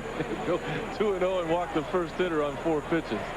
That first hitter is the leadoff man, Tony Womack, who's 0 for 2 with a sacrifice tonight. And a fastball rides up and away. The Diamondbacks offense high flying without Matt Williams. Top of the order, not doing much. It's Kelly Stinnett, Durazo with 3 hits, Hanley Frias with a hit and an RBI. Who are these guys? There's your 4-pitch walk. Almanzar's been up and down from AAA this year to the big leagues, and if he continues to walk guys like Tony Womack, he may have another plane ticket back to AAA Las Vegas. Rick Sutcliffe, you've spent several days now visiting with some of the minor league guys the Padres have. What about this system? What do they have coming that we may look forward to? Well, last year they had a team in AA that by a lot of publications was voted the best minor league team in all of baseball, that being their AA club in Mobile. They won the championship there. Ben Davis, a big part of that. A couple of outfielders. Gary Matthews Jr. You remember the Sarge. Philadelphia, Chicago. So what's he, private first class? He's going to have a first-class ticket here to San Diego before too long. Also an outfielder named Mike Dar. They had a couple of pitchers on that club that are having decent years. Brian Wolf and Buddy Carlisle in AAA for the Padres. They're really excited about the June draft that they had as well. Runner going. Pitch is a strike. Thrown right into the runner. Deflecting straight over toward third base. Ben Davis throwing that ball from his knees. He's lucky he didn't skip it into center field for his 2nd error of the night. Yeah, but how about the arm strength right there? Womack with a tremendous jump on Almanzar. Ben Davis probably didn't have a play on it, but with his gun, you never know. It was a breaking ball, a tough pitch to throw. He had to wait back on that ball to see if it was going to be a called strike, which it was. Look at Womack right there. He's off and running. There's 4 steps already before the ball got to Ben Davis. An off-speed pitch. Look at that arm strength right there. That's Veras' fault right there. He's supposed to be in front of the play so that he can take the ball to the runner, not behind it where the runner can get in before he makes the tag. And look at Jay Bell. It's 0-2. He's still trying to shoot the ball to right field. Jay Bell was one of the best in the National League at that in his days with Jim Leland in Pittsburgh. He traditionally led the National League in sacrifice bunts in the early 80s with Bonds, Bonilla, and Van Slyke hitting behind him, among others. 0-2 again. Way outside, and a wild pitch will send Womack to third base.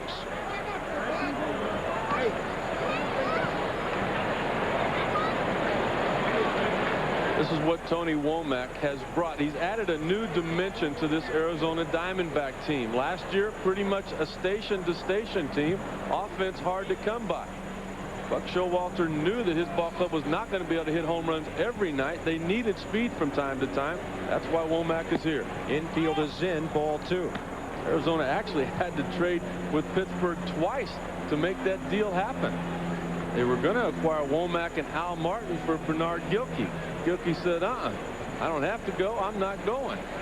Al Martin stayed in Pittsburgh. Gilkey stayed in Arizona.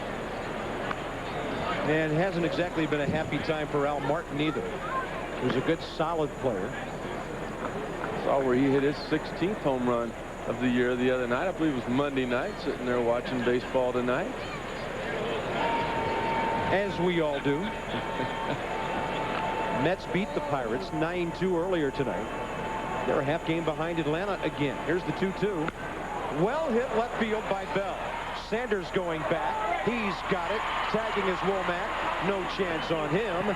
And the Diamondbacks get that run right back that the Padres scored in the bottom of the 5th. Now a 7-2 game.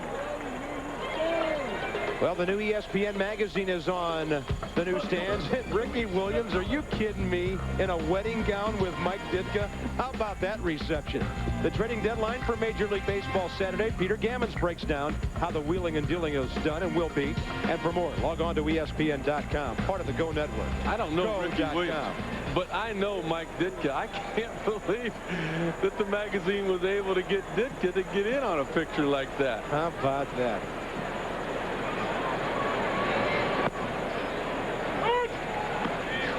Iron Mike at the altar. He also got himself a pretty good running back. It's down low to Luis Gonzalez, who has a rare 0 for 3 going tonight. Batting average at .344. One of the just outstanding people you'll ever meet in the game. One of the kindest, most cooperative players in all of baseball. He's another one of those Tampa guys who knows how to play. McGriff. Another nice guy. Of course, the Doc Gooden. He's a Tampa guy. Tony La Russa out of the Tampa area. You know their baseball down there. This ball is ripped. Over to getting behind it is Nevin. And good coverage by Almanzar for the second out. You know, the Diamondbacks front office took a lot of heat last year when they paid Jay Bell the money they paid him, when they gave the extension and raise to Matt Williams. But, you know, their front office had a method to their madness. They knew these guys were going to perform on the field at some level.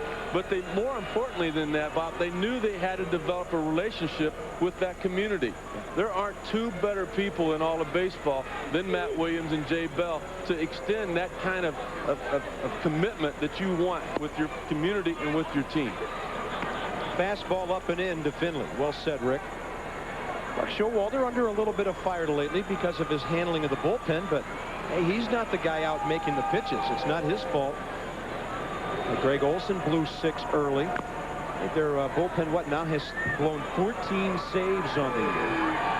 They appear to have taken care of most of that problem by the acquisition of Matt Manti from Florida.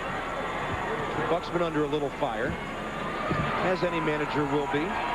I guess that means Phoenix is a baseball town now. They're all over the skipper. 1 ball, 1 strike. And a bouncer up the middle. Behind it, Beers with the backhand. Guns. Out. says Brian Gorman in rather slow fashion. Womack manufactures the run. A walk, a wild pitch, a steal, and a sac fly.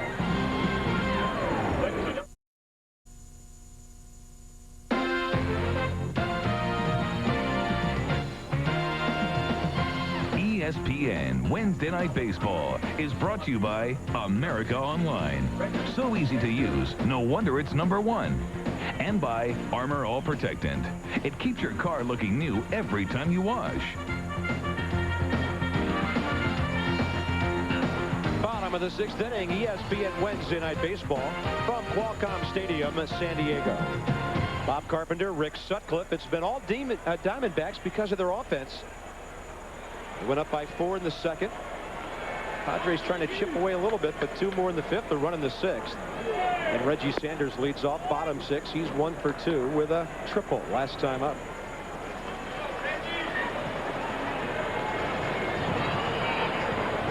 Reggie Sanders was a key guy during that 14-game winning streak. He had a 14-game hitting streak at about the same time, hitting a cool .436 over that time with 17 RBIs, better than 1 a game.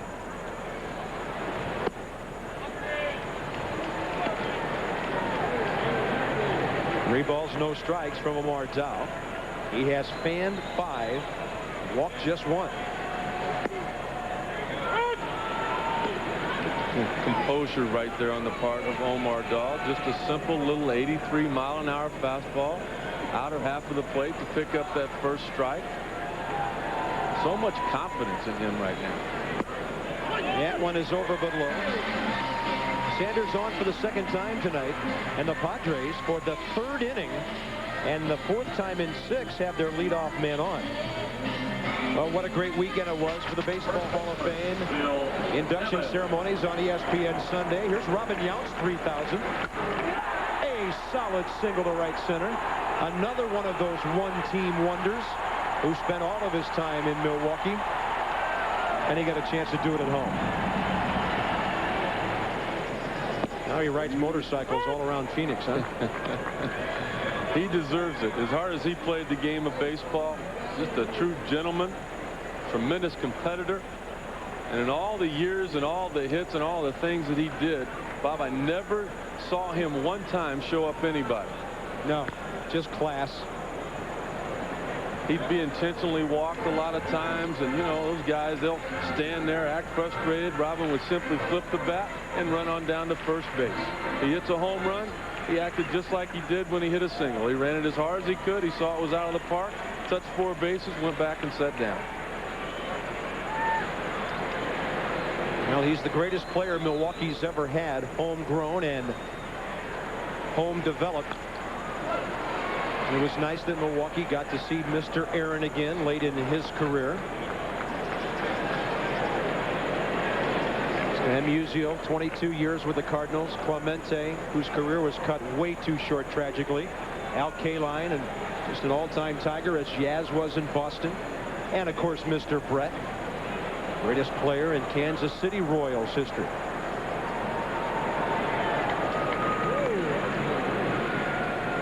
Watching the Hall of Fame inductions and their speeches, it was almost like Robin Yount and George Brett were just, you know, they were in awe of the whole situation.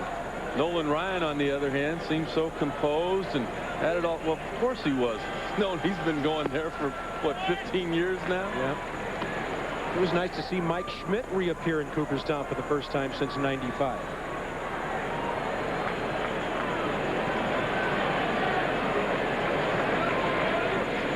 One ball and 2 strikes. Runner going, breaking ball, fouled out of play. Padres coming into tonight's ball game, 2nd in the National League in stolen bases. Oh, we're just going down memory lane here, Rick. 7 years ago, George Brett against the Angels. That baby was too hot to handle. I just cringe when I watch those base hits, though, because I'm looking at that opposing pitcher just hoping it wasn't me. It looked like Kenny Oberkfell at second base, unable to handle that hot shot. George Brett of the Royals.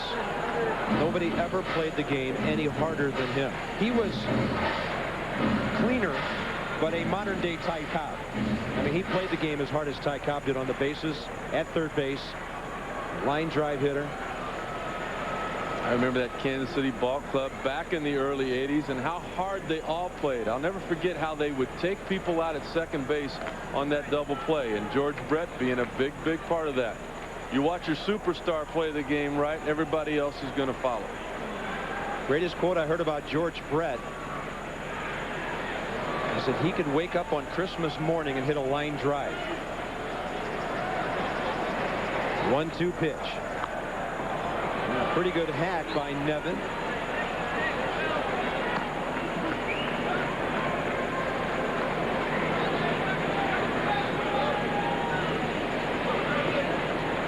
See, we're already superimposing the face on the banner for you. We know who's back there. 1 ball and 2 strikes in a 7-2 ball game. Bottom of the 6th here in San Diego. Phil Nevin with a walk and a sac fly tonight. Up the middle. Cued. Frias to Bell. Low throw. Gets away. Runner going to second. And that's a low throw. And good hustle by Nevin to get down there. That ball hit the top of the barrier and actually stayed in play. So it'll be a fielder's choice and a throwing error on Jay Bell. Jay Bell a little bit frustrated with himself right here. He had a chance to retire Phil Nevin twice.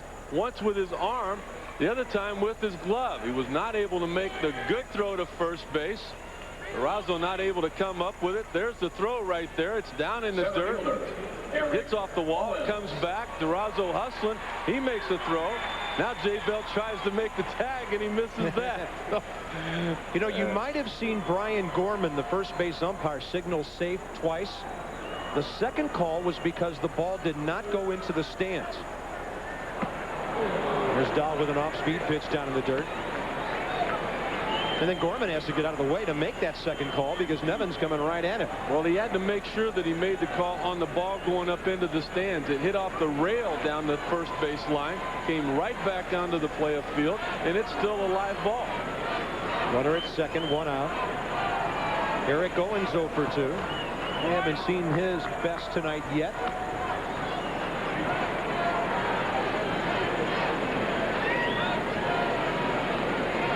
How about the Diamondbacks? That was their first error in almost 88 innings. We talked earlier tonight how they had gone 9 ball games in a row without a miscue. That's only their 69th of the year.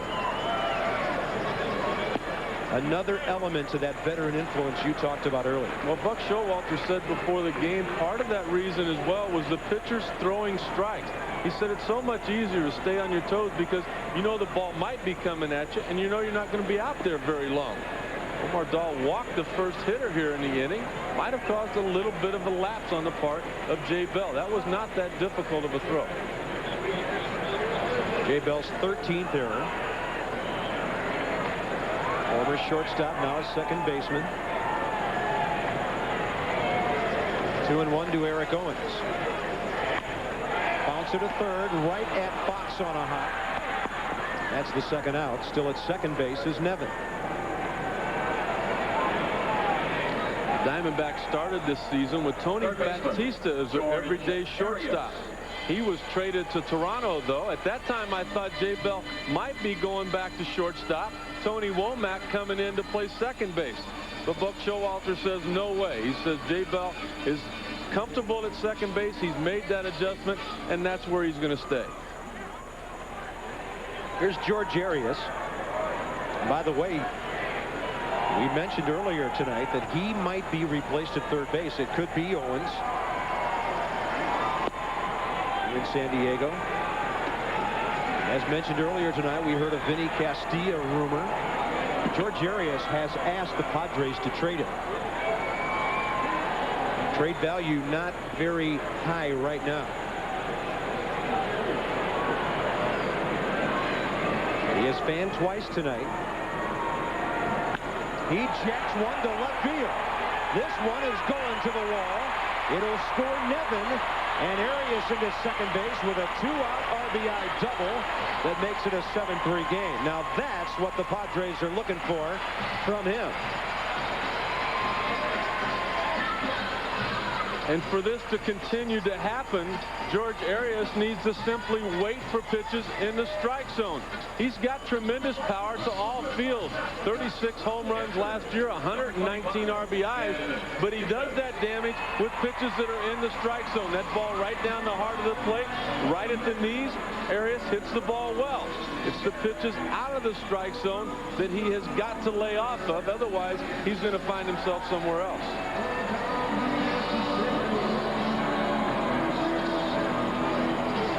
A walk leading off the inning to Sanders. Sort of set this up. The double play not turned. Comes back to haunt the D-backs here. Well, Omar Dahl has done exactly what the Diamondbacks had hoped tonight. Last night, because Andy Bennis was hit by a line drive, he had to come out after just 2 innings of work. That means the bullpen had to pick up 7 innings of slack. 4 relievers used. Those guys possibly not being available tonight. They needed some quality innings out of their starter tonight, and that they have got. I guess it helped last night to have the old starter around, Greg Swindell, who pitched more than 3 innings in that game. Ben Davis, the batter. Then Kim followed. Then Olson, who got the win. Manti got his 17th save. His 7th as a Diamondback, and they won that game 4-3 last night. But it wasn't an easy inning of work for Matt Manti.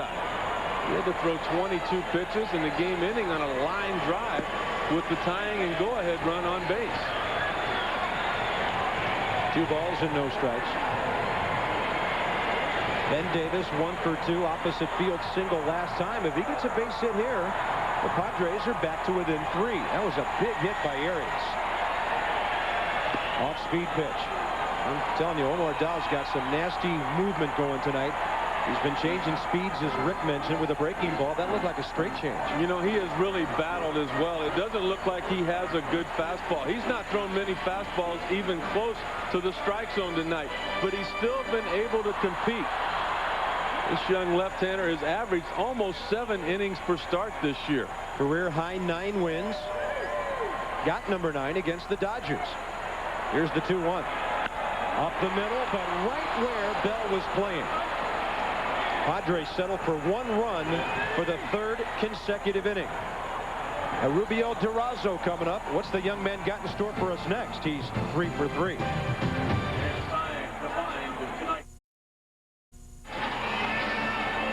Third Padre pitcher of the night, Donnie Wall, comes in to take over for San Diego after Carlos Almanzar gave a run without a hit back in the 6th.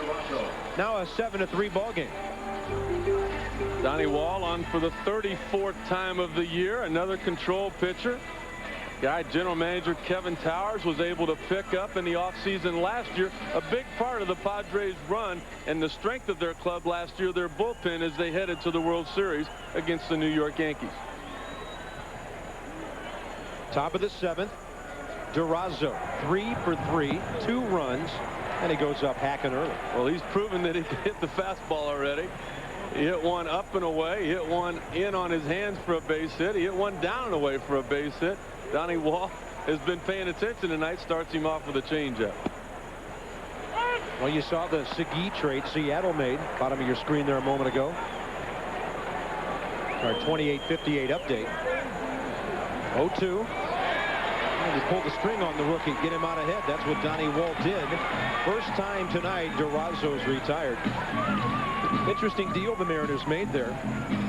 They give up David Segui, get a couple of young pitchers. Rick, are we going to see Seattle start thinking more pitching now that they're in that bigger ballpark? It's certainly going to be attractive to not only the young pitchers that they're acquiring, but also free agents that are out there now. In the past, if you were a free agent, why would you even think about going to Seattle? I don't know why you'd want to go to Colorado. I know why you'd want to go to Wrigley, though, because it's a great place to play. But they're just much more difficult places to pitch in.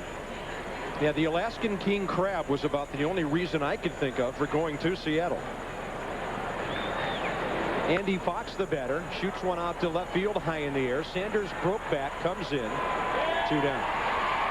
I'll tell you another reason to go to Seattle. As a teammate of Ken Griffey Jr., it's a lot easier for you to pick up his autograph. You know? Because a couple dozen baseballs around, get Junior's name on it, you can make your house payment for a long time to come. 2 outs, bases empty. Donnie Wall goes after Hanley Frias here now. Look at that fastball right to the outside corner at the knees. He's come out of the bullpen firing. Frias 1 for 3, 2 runs and RBI.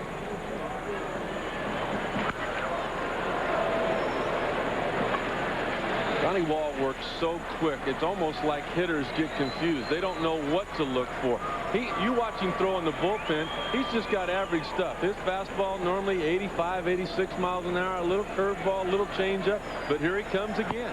Why don't more guys do that? I can't answer that. There's no reason to sit out there and move around, grab the rosin back, get up on the mound, and let it go. You know what you're going to throw. He doesn't. Fastball at the letters, a 1-2-3 inning with 2 strikeouts. That took about 3 minutes. Bottom of the 7th coming up. Padres down by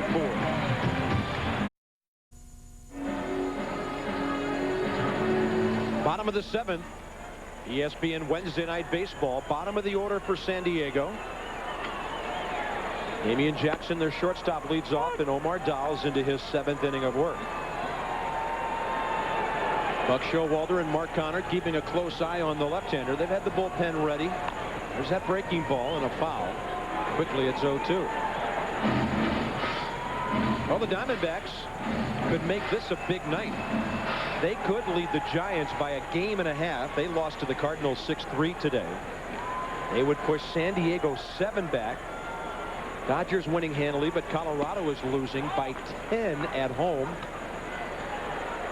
So Arizona could be in great shape here. We're going to see the Diamondbacks at home next Wednesday.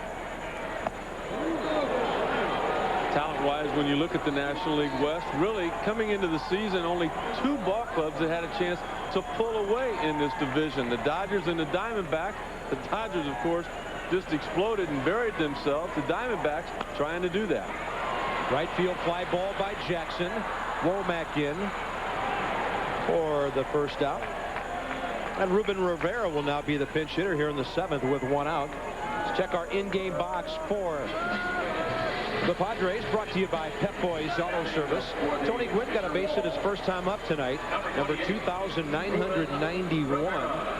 But they haven't been able to get the big inning. In the 4th, the 5th, and the 6th, they just could never get more than the 1 run. They haven't been able to chip away into a big part of that Arizona lead. And there's a lot of power missing on this ball club from last year's team. 50 home runs from Vaughn. Caminiti always going to chip in with 25 or 30. Steve Finley, the center fielder for the Diamondbacks, normally a 20 home run guy for San Diego. They're a new ball club. They're going in a different direction. This guy at home plate, a big part of that plan. Rivera with a first pitch ball up the middle. Bell gets there, and that is out at first base. Jay Bell into center field to make that play. It looked like a sure base hit. That was almost like he told the pitcher, Omar Dowell, hey, partner, I owe you one. I should have completed the double play back in the bottom of the 6th. I didn't. I'll make it up for you. I'll play shallow center field, come up with a strong throw, and just able to get Rivera. I think Ruben was in disbelief right here. He didn't believe Bell could get to that ball. Not only did he get there, but look at the strong throw, the nice pick by Durazo at first base. And Ruben's sitting there going, huh, he just took one away from me. He thought he was rounding the bag. Here comes Veras. Well, Omar Dowell now has a chance to finish 7 innings with the pitch count not rising much at all. He gets one here in the next pitch or 2. He's going to have a half-dozen pitch inning.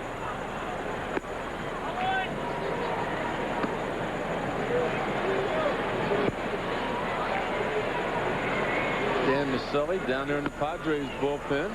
There's a strike. 1-2 now. The dirt down there in the Padres mound area has taken a beating tonight. Almonds are up in the 1st inning when Bo Ringer was struggling. Excuse me, back in the 2nd inning. Swing and a miss. Swinging from the heels, Gilvio Veras. On 10 pitches, a 1-2-3-7 for Omar Dowell. How about the glove in the arm of Jay Bell?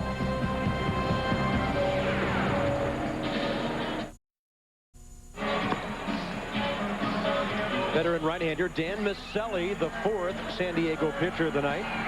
Diamondbacks 7-3 into the 8th inning. Miceli, one of those guys that we talk about the trading deadline. When everybody calls, he's one of the first names that are mentioned. Is he available? Normally the closer for the Padres in the 7th or 8th inning. Padres behind right now. Miceli just getting an inning of work, but a lot of teams feel like he could be the closer on their given ball club. How about him last year? 1 home run given up in his final 44 appearances of the year. Led the major leagues in relief wins with 10. 4-2 on the year. Very durable. Miceli on for the 41st time this year. Overpowering. Kelly Stinnett 0-2 very quickly. Omar Dahl is in the on-deck circle. Left-hander may stick around for a while here.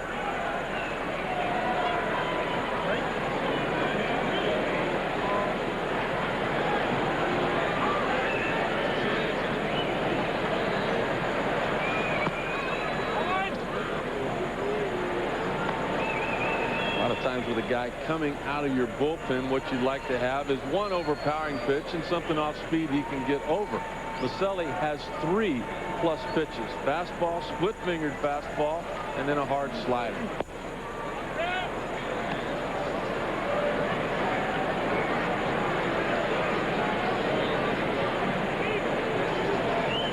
Two balls, 2 strikes. Leadoff man, top of the 8th, Kelly Stinnett. And no RBIs this time for the man who has 4 on the night. Now we'll have a look at the Diamondbacks in-game box score. Brought to you by Pep Boys Auto Service. Tony Womack able to ignite just a little bit tonight, but it's really from the number 5 spot on down, Rick, starting with the rookie Arubio Durazo with 3 hits, and Kelly Stinnett a 4 RBI home run night. Now let's not forget about the pitcher for the Diamondbacks. He's been on base twice. Omar Dahl bounces out here, though. That's probably okay with him.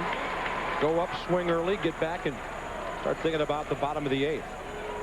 First base coach Dwayne Murphy right there telling him to take his time on his way back, hustling down that first base line in case Barris bobbled the ball. This ball game's still not over with yet. Just a 4-run lead, still 6 outs to go. And we all know how much trouble the Diamondbacks have had with their bullpen in 1999. Tony Womack taking his time before just now getting into the box. Most good leadoff hitters in this situation will take at least 1 strike, sometimes 2 strikes, because they know how important it is for their pitcher to be at 100% when he takes them out in the bottom of the 8th.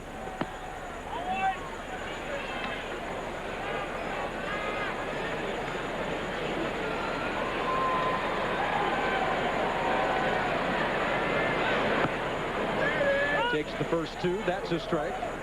Steve Finley next to Omar Dahl, getting a breather.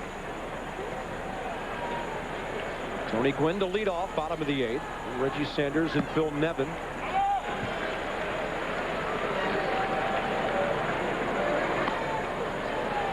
Womack shaking his head a little bit right there, saying, okay, great. I had to take that fastball that I could have put in play off Miceli. Now guess what? There come the splitter. Yeah, now I'm behind. I'm getting all the junk. And if he wants to, he can crank it up to 95, 96 miles an hour with his heater.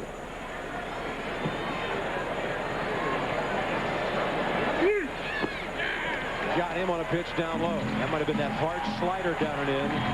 1-2-3-8. Tony Gwynn 9 hits away from 3,000. He'll be our leadoff man when you come. We're right back to San Diego.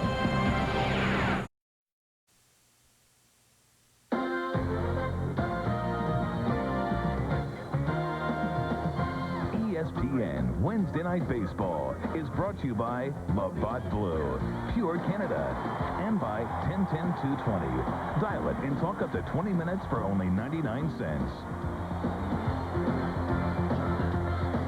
28,806 Padre fans tonight came to see Tony Gwynn get some base hits. They've seen him get 1. Bottom of the 8th coming up. Left-hander Omar Dahl still out there. Tony rips one fair. Backhand Durazo to the pitcher. And Tony Gwynn's 1 for 4 on the night. A 1-pitch out for Omar Dahl. Number 16, We didn't give him much chance of finishing this game. I'm not sure he will. He does have a complete game this year, and that was at Coors Field. How about Tony Gwynn getting together with Ted Williams? Two great San Diego icons. Tony told Ted where home plate was, and he got it there. Carlton Fisk on the receiving end. You know, every day, Rick, when Tony drives to the ballpark, he drives down Ted Williams Boulevard.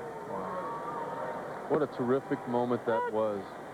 I get goosebumps every time I see it. How about the home run contest? The job Boomer did broadcasting that. A new record for saying back the most times in one night. Ken Griffey Jr. coming down to his last swing and performing. And all Jr. wanted to talk about was how far Mark McGwire could hit a baseball. Here's the 0-2. And a breaking ball foul.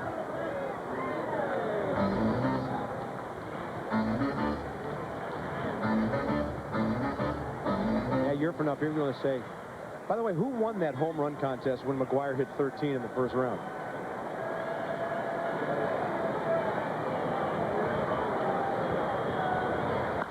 There's a high drive, left center, well hit by Sanders. Going back, Finley, it is gone. At the left center mark, about 385 feet away.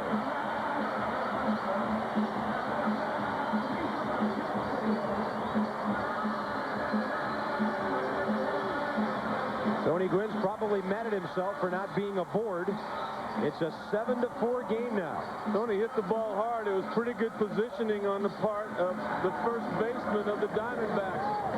I was surprised Buck Showalter left Omar Dahlin to face Reggie Sanders. He had the right-hander ready.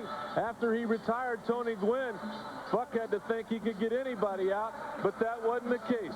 We'll be right back. Bobby Chenard on the way in.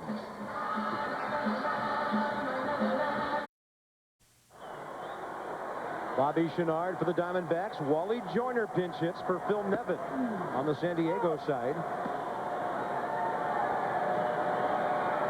Chenard in for the 10th time, a fine 3-1 record, and a terrific ERA of 1.69. Wally Joyner this year as a pinch hitter, 0 for 4. And as Rick mentioned earlier, he's off the DL recently, fractured his clavicle and missed 34 ball games. Before he got hurt, he was hitting .221. He was the only Padre to take live batting practice on the field this afternoon. Bruce Bochy canceling batting practice. He said sometimes you got to change things just to change things. So really no reason other than that. A lot of the Padres hit in the cages underneath the stadium, but Wally was the only one that hit on the field. 2-2. 7 1/3 for Omar Dow. 4 runs on 6 hits. One of the runs unearned. A couple of walks and 6 Ks. Reggie Sanders got him for a solo shot. Reggie's 18. Joyner lines it right at Jay Bell. 2 down.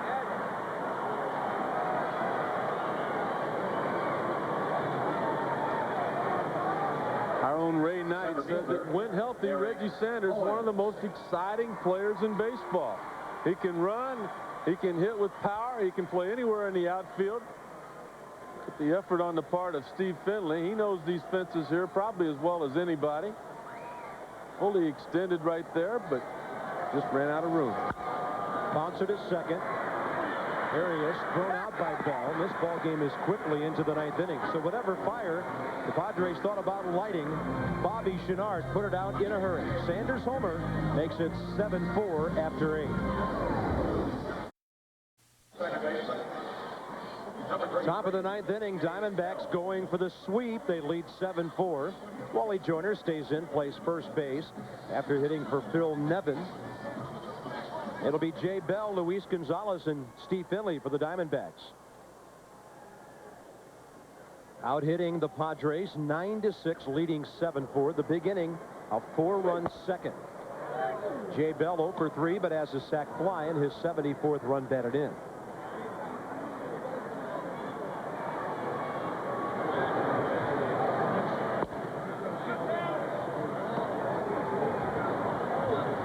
Jay Bell with a career-high 27 home runs this year.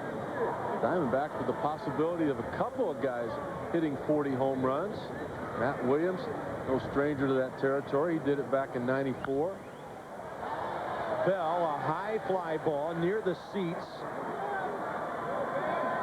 There's a little cubby hole down there you can duck into near the tunnel to the dugout, but it hit just beyond the reach of Ben Davis. People here at Qualcomm Stadium being accommodating to the press and media people down there on both corners. They've extended the foul territory out onto the playing field so that there's some cameras down there, photographers, also some pretty nice seats to sit in. Hey, did you notice, Rick, that home plate area? That's not a circle down there. That's a home plate cutout. Well, I've never seen that at any other ballpark. The whole home plate area is shaped like home plate. Now, who thought of that? We'll have to find that out, won't we? This could be a new trend. I don't think we'll see that at Fenway on Sunday Night Baseball. No. That would be sacrilegious. And coming up, it's the Yankees. Jeter. What a great year he's having. And there's Garcia Parra. 2 all-star shortstops. And, of course, the Yankees red hot, but they had their 7-game winning streak snapped today. Yankees and the Red Sox. Does it get any better than that on our national game of the week? ESPN Sunday Night Baseball.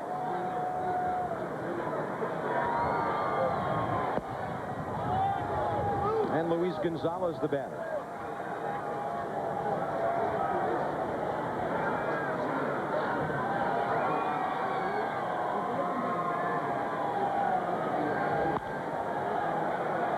That ball way out of play.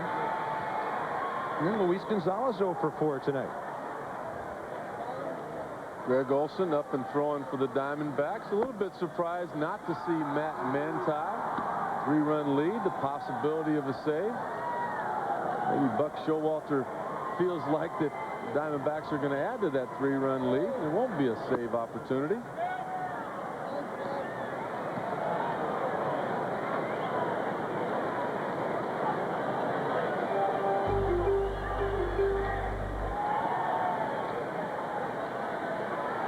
Two balls and a strike to Gonzalez. He rips one. Knocked down by Veras. Everybody will be safe. Stopping after rounding second, Jay Bell.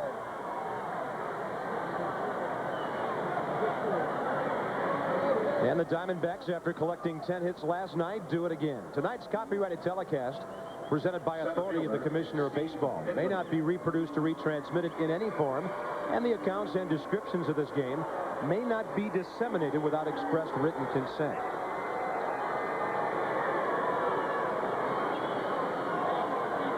So Gonzalez gets his first base hit of the night. Here's Steve Finley, who's 1 for 4.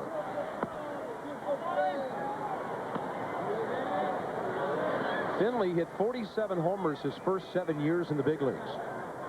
Then in the last 3 years, he's hit 72. Had 19 more this year, so that's 91 homers now over his last 3.5 seasons or so. Little bouncer up the middle to the bag. Jackson, high throw. Wally Joyner stayed on the bag. It's a 6-3 double play. You get a little bit more height with Wally Joyner as your first baseman. And that came in handy right there. The throw from Jackson up. He was able to get to that ball. That's what we talked about earlier. His range more than that of Padres' normal shortstop, Chris Gomez. Jackson right up the middle, coming up with it. Steps on the bag. And Joyner's height coming in handy to complete the double play. Rubiel Durazo looking for a 4 for 5 night in his first major league start. 3 singles, 2 of them to left field, 1 to right, and a swinging strikeout.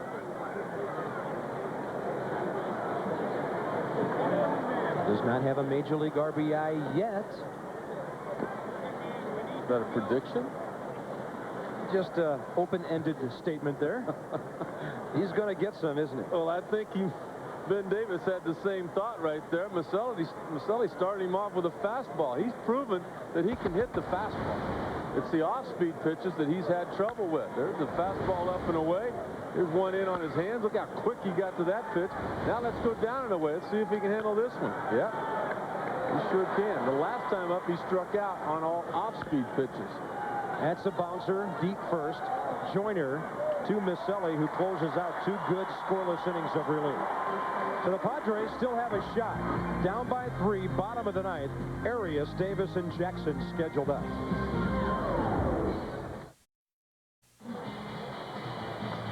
Bottom of the 9th inning, ESPN Wednesday Night Baseball. We had the Red Sox getting an 8-0 win at Toronto. And will the road team win again on the late game? Travis Lee will take over at first base for the Diamondbacks here in the bottom of the 9th. Number 16, Travis Lee, now at first base for the Diamondbacks. 1 for 4, Tony Gwynn tonight. The hit count at 2,991. 1 behind Wade Boggs, who went 3 for 3 tonight. And before the game, we asked Tony, how's he feeling? How's the health? A lot of publicity about that calf this year. I'm not 100%. My calf is fine. I think the 3 games in Houston, I've gotten a little bit of fluid on my knee, and it's starting to cause some problems. And so after tonight's game, I hope to get it drained and be ready to go Friday. But other than that, though, I feel pretty good. On the turf of Houston, Tony referring to. A little bit of a poker game going on right here between Buck Showalter and Bruce Bochy. Buck Showalter trying to force the hand of Bruce Bochy. He commits to the left-handed pinch hitter here. Buck Showalter has a left-hander ready to go in the bullpen, and it looks like he's going to counter. Bobby Chenard came on to get the final 2 outs. And there's the left-hander, Dan Plesac, coming into the game. So the bottom of the 9th, not commencing immediately, but it will be shortly. Diamondbacks 7, Padres 4.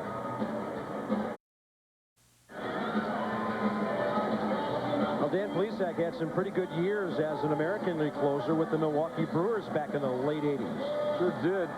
23 saves in 87, 30 back in 88, and a career-high 33 in 89. That's not the situation anymore. 17 appearances this year, just 7 in a 3rd innings pitch. Talk about a left-handed specialist. Well, that's his job right now, to get the first hitter here in the bottom of the 9th, a left-handed hitting Dave Magadan out. Veteran lefty line drive hitter. Magadan as a pinch hitter this year, 5 for 16 with an RBI.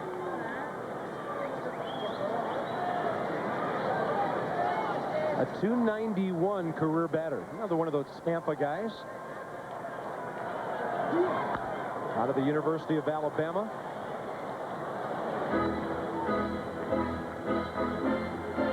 Bruce Bochy pondering a situation now where his team could be 7 out. Houston rocks Colorado. The Rockies have lost 6 straight. Bagwell, a grand slam. Dodgers hammer Cincinnati, so that puts the Reds 3.5 back of Houston in the Central.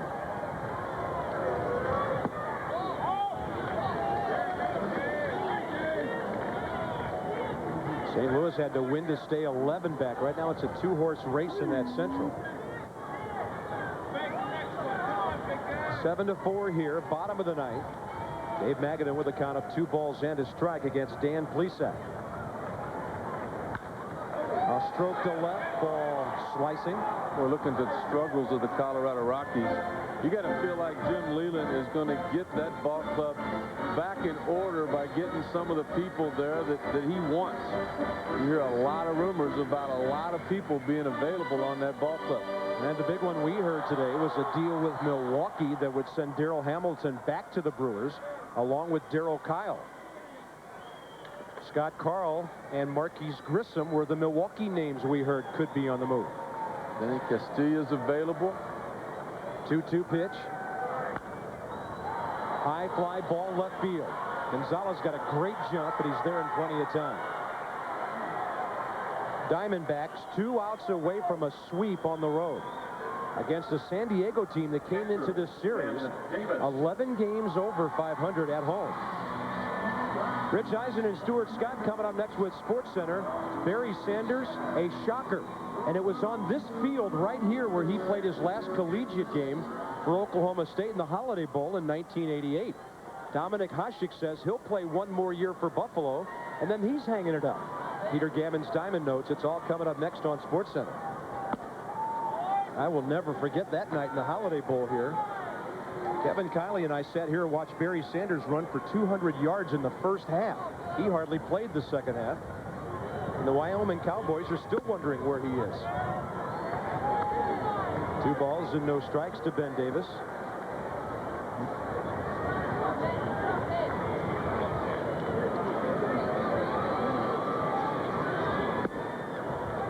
And it's on the corner, 2-1. Ben Davis 1 for 3 on the night. Comes into tonight's ball game, the switch hitter, 290 from the right side, 338 from the left side. 3-1. Natural right-handed hitter. He says he feels more comfortable left-handed now, and the obvious reason is that he faces more right-handed pitchers, so he gets a lot more swings on that side of the plate. Well, they need base runners. Walks as good as a hit, like your Little League coach used to say. And Ben Davis is on for the second time tonight. 1 on, 1 out. The poker game continues right here. What does Buck Showalter want to see? Does he want the left-hander Plesac facing the right-handed hitting Damian Jackson? You go to the right-hander Greg Olson. Bruce Bochy's going to come off the bench with either John Vanderwall. He's got Ed Giovanola. Giants lost today. Diamondbacks could go a game and a half up on them and 7 up on the Padres if they hold on to this lead. Plesac with a breaking ball upstairs. Damian Jackson 0 for 3. Padres have nothing left on the bench right-handed.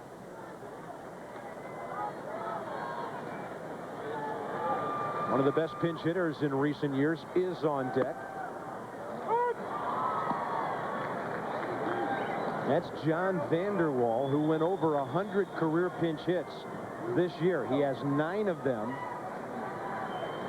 105 pinch hits in his career. And Plesac, a pretty good tailing fastball there. This must seem like a complete game to Dan Plesac tonight. I mean, in his first 17 appearances, he was only asked to retire 22 hitters. A lot of work for the 37-year-old veteran. There's a breaking ball that locks up Jackson. 2 outs. And we'll see John Vanderwall pinch hit. That's the reason right here. He did not want Vanderwall to come up as the tying run, and he didn't want him to come up facing a right-handed pitcher. Vanderwall dangerous not only in Colorado as a Rocky as he was the last couple of years, but he's been equally as effective as a San Diego Padre pinch hitting. The last time Dan Plesac had a save was last year with Toronto. He has 153 career saves. John Vanderwall, well off the plate. Had a lot of big pinch hits for Don Baylor in Colorado for several years.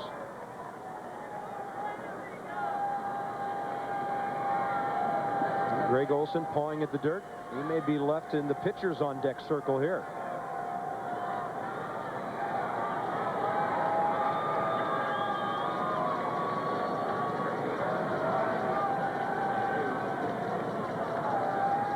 John Vanderwall does not have a pinch homer this year, but in his career, which has spanned 7.5 full seasons now, he does have 13 pinch hit home runs.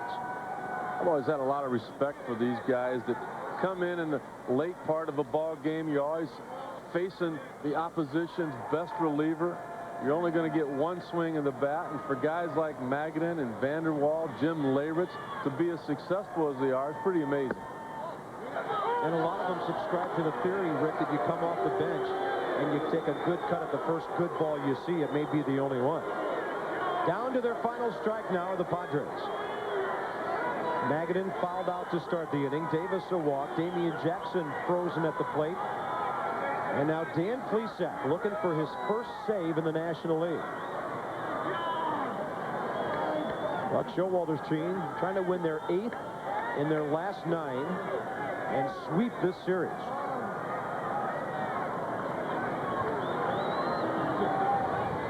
The 1-2 pitch. Grounder out to second. Jay Bell to first. And the Diamondbacks sweep 3 in San Diego. Offense hard to come by for the Padres right now. They look more like the ball club the first 2 months of the season than they did that ball club that won 14 consecutive. That's Rick Sutcliffe. I'm Bob Carpenter. Runners stranded by the Padres tonight, just 5. They did not get a whole lot going again tonight.